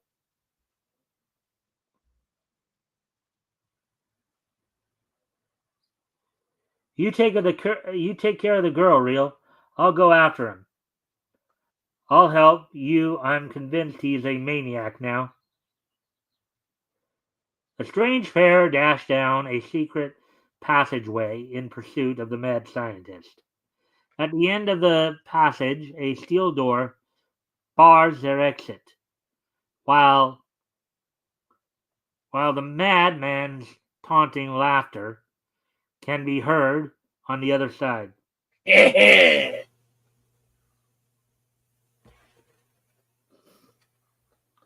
Gathering all his strength, Speed slams against the door, ripping it off its hinges, and finds himself on the roof facing the madman's gun. One step and you're dead. Meanwhile, the man with the dog's brain has recovered, but he's stark mad as he charges through the door at his master. Yeah, well, that could happen. There's another aspect of the brain transfer that could cause, because the brain not synchronizing with the human body.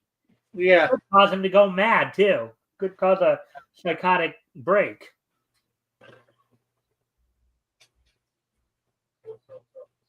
Well, Air Tonic kills him. Fool, turn on me, huh? You madman! You madman! Gun or no gun, I'm going to get you. But before Speed could move, the dog, with the man's brain, leaps at Hair Tonic. And the reason I say hair because that's a German, so hair. Yeah, I got that. That's why, although it's not there, it was there at first, but I haven't been able to get the German accent back properly. I've been trying to do it. But he too stops a bullet in midair. Ugh! And now you two must die for interfering with my work. Hair Tonic pulls the trigger, but there is no sharp report because the madman's gun jammed. Click.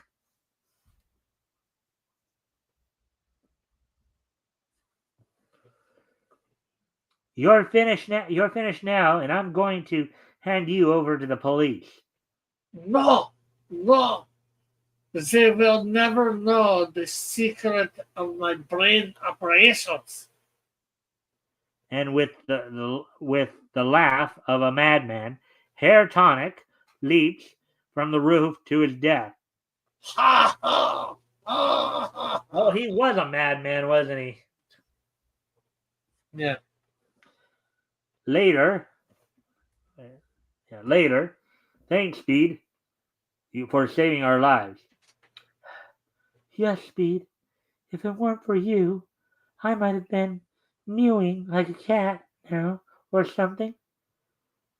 Yes, but it's too bad I couldn't have saved the others from that terrible fate. Follow Speed Centaur every month in a new complete adventure. All right, so overall impressions, Rick. Wasn't much of Speed Centaur. It was an unusual. It's almost like the island of Dr. Monroe meets Speed Centaur. Yeah, An unusual. and we of course we ran into our old pal Comic Logic, right? Yeah, yeah. Definitely a little bit of a crazy adventure, especially with the dog's brain in the man's body. Mm-hmm. We think it. I guess it makes for good comic, but it doesn't make for good reality. All right. So with that being said, of course, now we got through, and we did take up the majority. Well, I think part of that too is the fact that I had to keep stop like unstuffing my nose and what have you. But anyway, so before of course we would start to wrap up, one last question about the comics and stuff. Do you mean So, of two course, last questions? we've read four features tonight. Read four stories tonight. So of the four features that we read, Rick, which one was the one you liked the most and why? I'm probably gonna say the Eye. It would be because it was an intriguing premise, to do it without a real quote unquote hero. Mm-hmm. Yes, there's a villain, and yeah, technically the Eye is but he's not in there, or it's not in there, fighting or whatever, grabbing the bad guy. Yeah, the eye almost seems like an omnipotent figure there. Yeah, it definitely an interesting way that it works.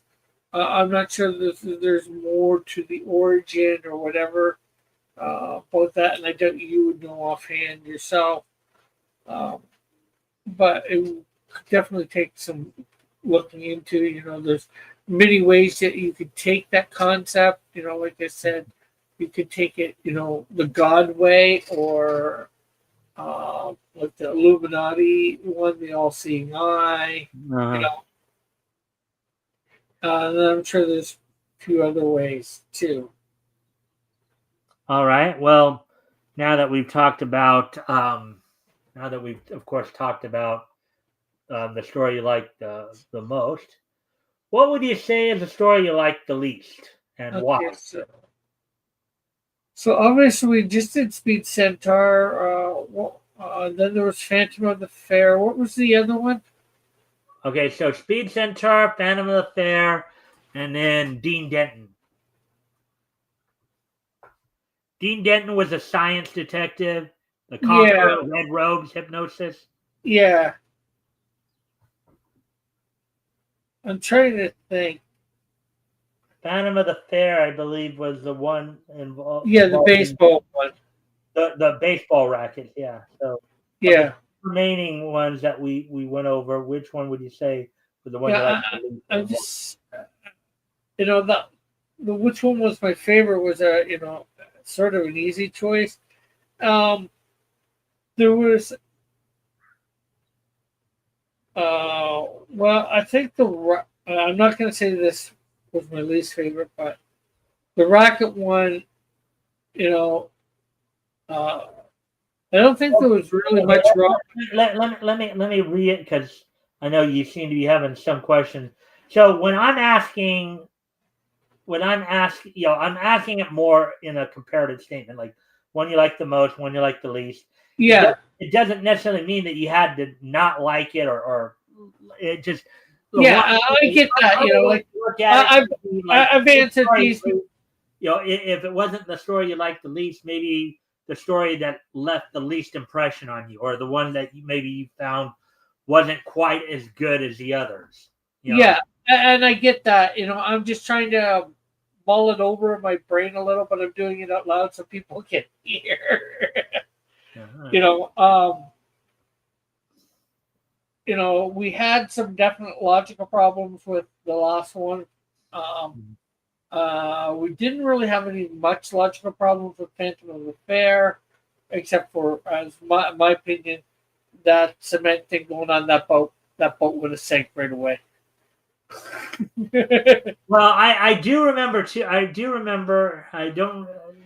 Let's see. I think it might have been the Dean Denton one, but no, it wasn't the Dean. But there was the one. We talked a couple of times about perception issues, right? One of Yeah. them was in the last story, but there was another one. Let's see, what is it? Well, the Dean Denton one was with the artwork, the bad artwork. He was The putting one with the hand. Yeah. The So small really, hand. for that me, was Dean Denton, because he was trying to plug the thing that we picked up on was when he was trying to plug his ears with cotton, and his hands were like real small. Yeah. See, right now it is really between, for me, Dean Denton and what's the name of it? The last one, Speed Centaur. As much as it had bad artwork, I think the Speed Centaur one was just a little too more campy than any of the other ones. And not that I don't mind a good campy story, like I'm a real big fan of, the 67 Batman with Adam West. And, that's like as campy as funny campy. You say that, because if anything, if we're going to compare the 60s live action Batman series, then that would have been more like the Phantom of the Fair, right? Because of all the pow, wham, bam, all that. Yeah. So I'm going to say for tonight, and not to say that there's anything super bad with it, except for maybe a little bits of leaps and logics with the dog man brain, the brain of a dog and a man. Mm-hmm. I'm probably going to say for tonight, the least favorite would be Speed Centaur. Yeah. I mean, when I ask it, I'm asking more of the comparison. It doesn't necessarily mean that you have to like totally hate the story or. Yeah. Oh, yeah. I get that. It just might be one where, it could just simply be one where, like, as we, point out, there were maybe a few more leaps in logic. There are comic logic there than we normally would see, or some of that. It's like. Yeah. That's why when I asked, well, what do you think of the story you like the most, and give the reasons why, and what's the story you like the least, and give the reasons why. That's why the whole thing about giving the reasons why, because it doesn't necessarily have to mean that you have to totally dislike the story. Yeah, but, and that's why I clarified that I didn't completely, that I didn't really dislike it. It's just out of the choices that I have. Yeah, some weeks it's easy. When asked those questions, it's easy. Other weeks it can be a bit more difficult, especially as we move along here. Because even Metal recently admitted that he had a little bit kind of a tougher time recently choosing like most liked and least liked, because even he acknowledged that the stories overall are getting better.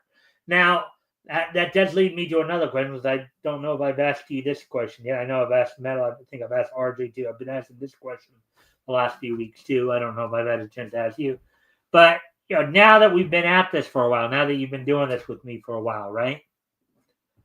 Overall, how do you feel the stories are going? Do you think they're getting better, getting worse? Yeah, well, as we've discussed this several times before, me and you at least. For the most part, I think they're getting better. Yes, there's still a few companies that have, some crappy stories every now and again, and some probably more than others. And as we pointed out, that could be why probably some survived and some didn't, because if you have crappy stories, people are going to pick up on that.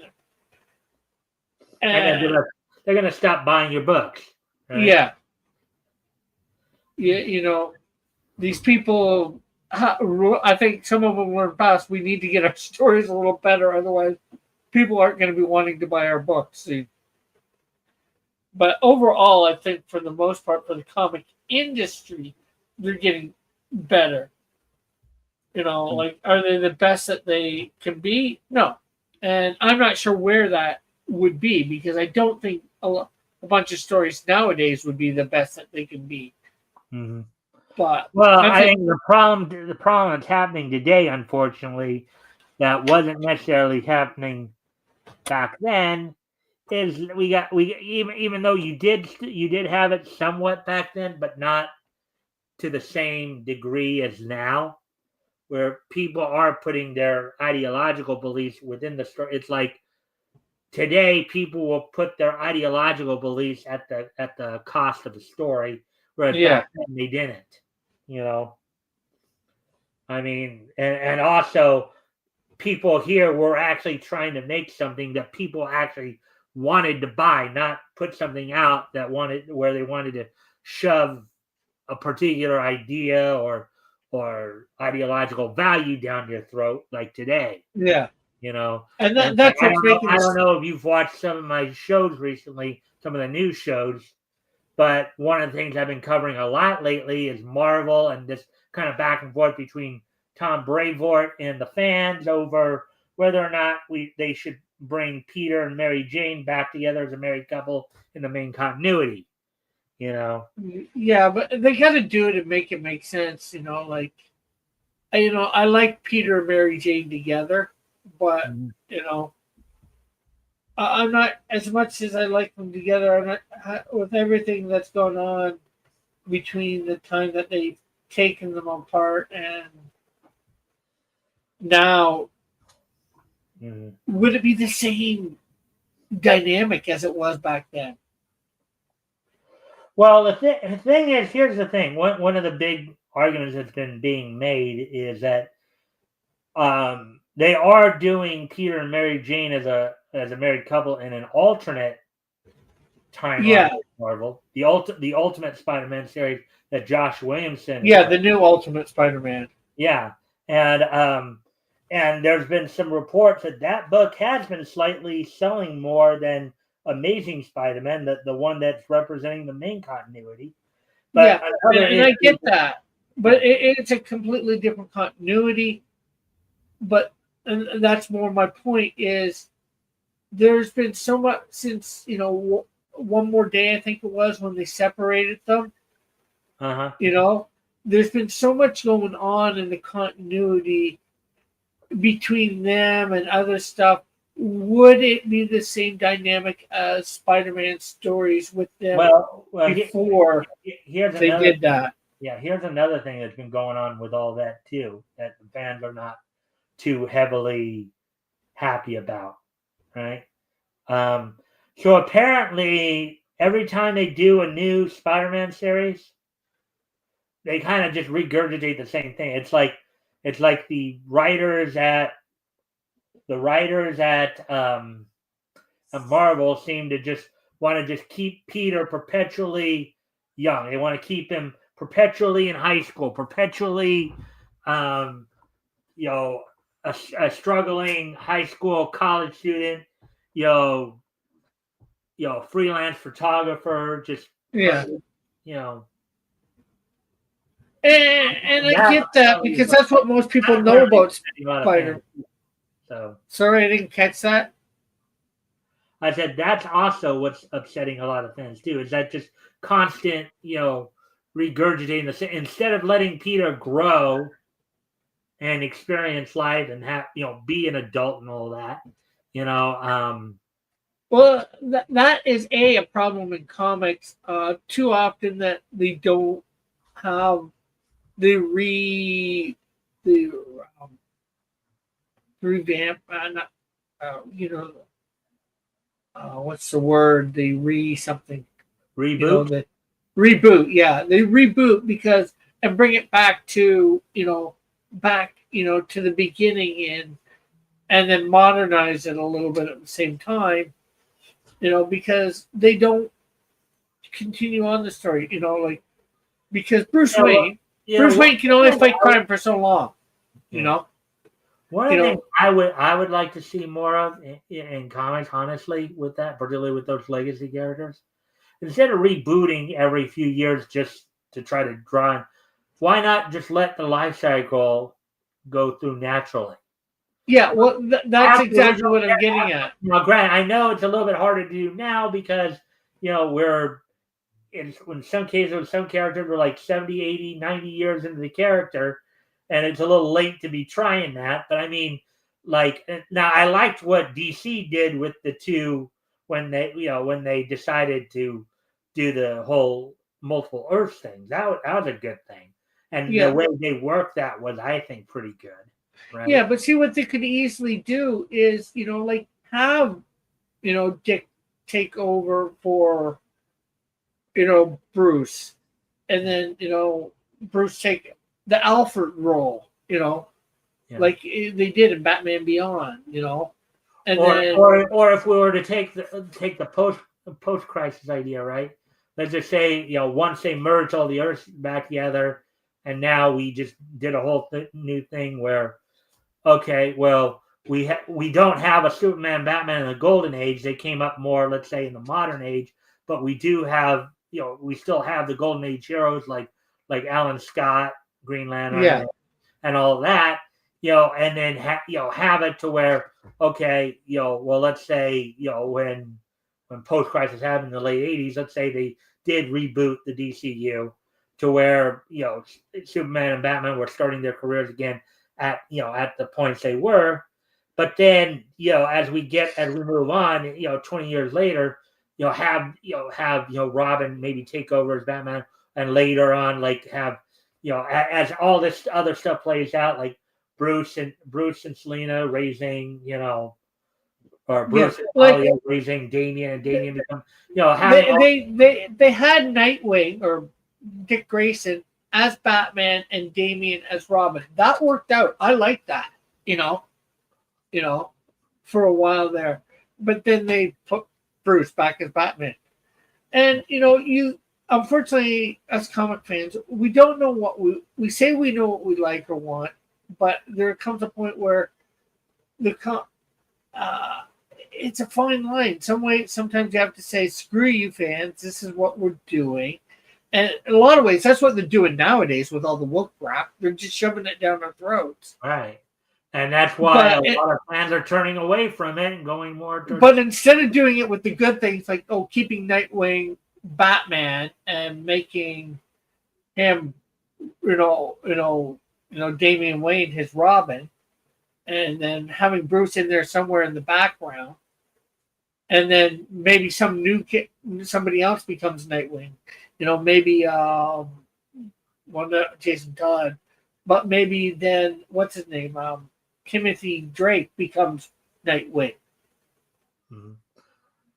to Yeah, become, and then as time goes on, as maybe like Dick gets older, as Damian Wayne gets older, have yeah, their kids take on the mantle, just yeah. Then maybe at some point Tim Drake becomes Batman, and then what's his name? Damian becomes Nightwing. you know one thing, the one thing that might even make for an interesting way to bring it into the mainstream canon, right? Would be to find a way to somehow through Dick and Tim and Damien find some way to bridge from Bruce to Terry McGinnis. You remember who Terry McGinnis is, don't you? Yeah, yeah, Man and Beyond. that would be neat. granted, that was a total different continuity. That was like another multiverse or another universe altogether. Yeah, Yeah. but well, yeah, it was.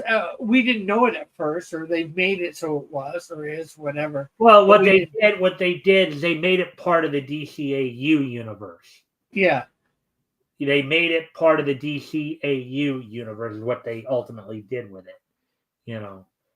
Yeah. So, anyways, we're past the 2 hour mark. Yeah. We're at 2 hours. Well, we got talking about the whole legacy thing. But that's okay though. That's part of Yeah. what the show's about, right?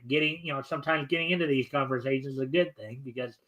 But with that, of course, now, and if you can stick around after the show as well, because there's post-show stuff I got to talk to you about, obviously. But with that, as we start to wind down, so today being Sunday, April 6th, 2025, let's take a look back at this weekend in Nietzsche history. History!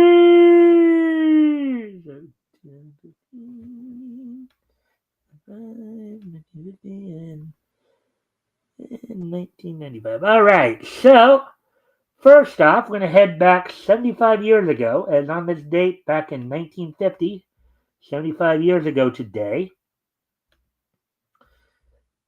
the 100th issue of Police Comics from Quality went on sale on this date back in 1950. It sold for 10 cents. It's 32 pages. Had 2 Plastic Man features in it. Thriller, the Electrifying Crime Queen, and The Reach of Plastic Man. Also featured in the book included Spirit, Dig a Hole, Candy, The Square Dance, and Manhunter. Now that I believe was Dan Richards' Manhunter as opposed to Paul Kirk. The Silent Crime Call. So 75 years ago yesterday, the 100th issue of Police Comics from Quality went on sale on yesterday's date back in 1950. All right, so moving on to the next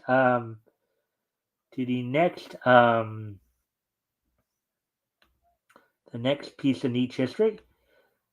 Going back 30 years ago yesterday, back to 1995, on this day. I'm sorry. No, wrong thing there. That's actually for 2000. That's for today, 2000. So sorry about that. Let's see. Actually, I meant to go back to 1995. There we go. That's where I was going.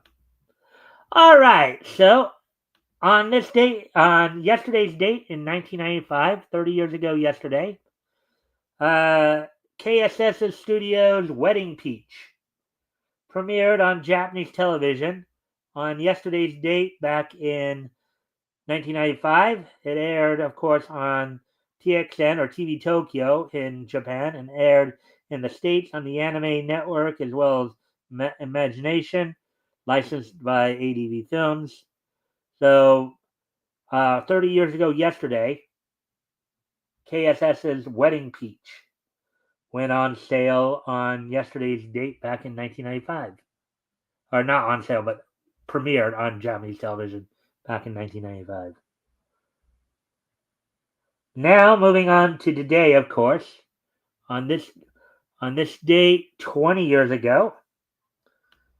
Now to fix the kind of correct the little error I did before. On this date 20 years ago today, on today's date 20 years ago, Hasbro Entertainment's direct-to-video My Little Pony Friends Are Never Far Away was released direct-to-video on this date 20 years ago today. So 20 years ago today, Hasbro Entertainment, My Little Pony Friends Are Never Far Away was released direct-to-video on this date back in 2005.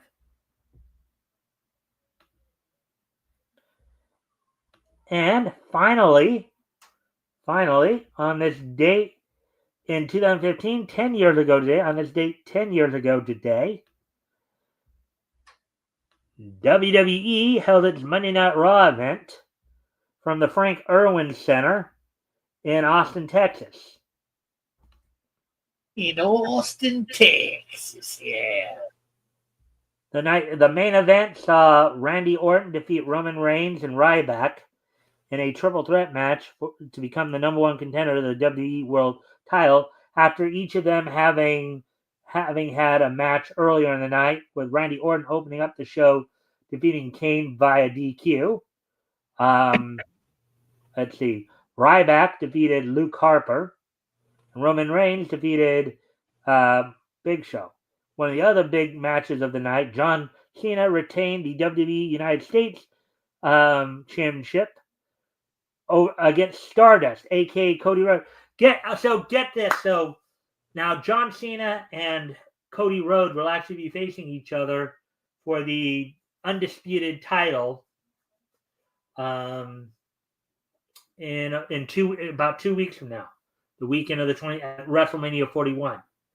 20 years ago today, Cena defended the United States championship against him when he was still in his Stardust gimmick.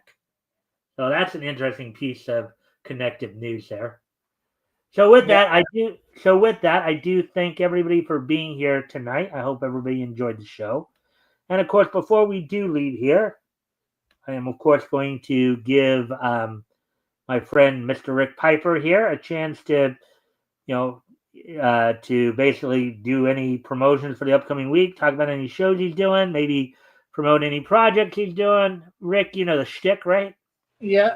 Well, first of all, I will share a link to my live stream that I did on Saturday, drawing up my comic Insecto #1. That's a project that's way off for crowdfunding. But yeah, I have a show tomorrow night, probably about 6 o'clock, called Lesser Known Bible Stories, where I'm drawing up some lesser known Bible stories right now. Now that is 6 o'clock Eastern, correct? Yes. Just so we know. Yeah. Yeah. Yeah, 6 Eastern. Right now, I'm really on the story of Ehud. I'm doing I think a second pass on it, just trying to get the drawings in better. And then when we're done the second pass on it, we'll be moving over to some passes on a other stories, either Shamgar or Othniel. All right. So anything more you want to add to that, or? And then I've got other shows, the Chill Stream. I've got the Silhouette Game, which you might be interested for this week coming up, Mike. Comic characters that debuted in 1948. Yeah, I think you were telling me about that the other day when we were talking. I think. Yeah. When I popped in. Yeah. So. Well, all right. Well, anything more, or? And then, of course, next Saturday I will be having I'll be doing my stream for Insecto again. So. You'll be doing your stream in what? For drawing up Insecto. Okay. All right, so you've been getting busier even more of late, huh? Well, I've got 4 live streams a week, then I'm doing other smaller stuff. Of course, periodically on my show too, which we'll be talking about again after this show in a moment here. All right, so is there anything else you'd like to promote or anything like that? Nothing that I can think of at the moment. Until I actually have a comic crowdfunding. Well, unless somebody wants to go to my site, crosscomics.ca, and check it out. I have my comics there for sale. So that's it for now. All right. Well, with that being said, I thank everybody for being here tonight. I hope you all enjoyed the show. Of course, I'll be back here tomorrow with, of course, Niche News. Next Sunday, I'll be joined by Apex Comics. He'll be my co-host. Let's see. We did Centaur today, so I'm thinking We'll probably be doing David McKay in Eastern Color next week, but I'll have to double check that to make sure. So with that, I thank everybody for being here. And Rick, if you could stick around for a couple minutes after the show for some post-show stuff, that'd be appreciated. Anyways, with that, I thank everybody for being here, and I hope you all enjoyed the show, and I look forward to seeing everybody back here tomorrow. It's only a day away. Bye. Bye-bye.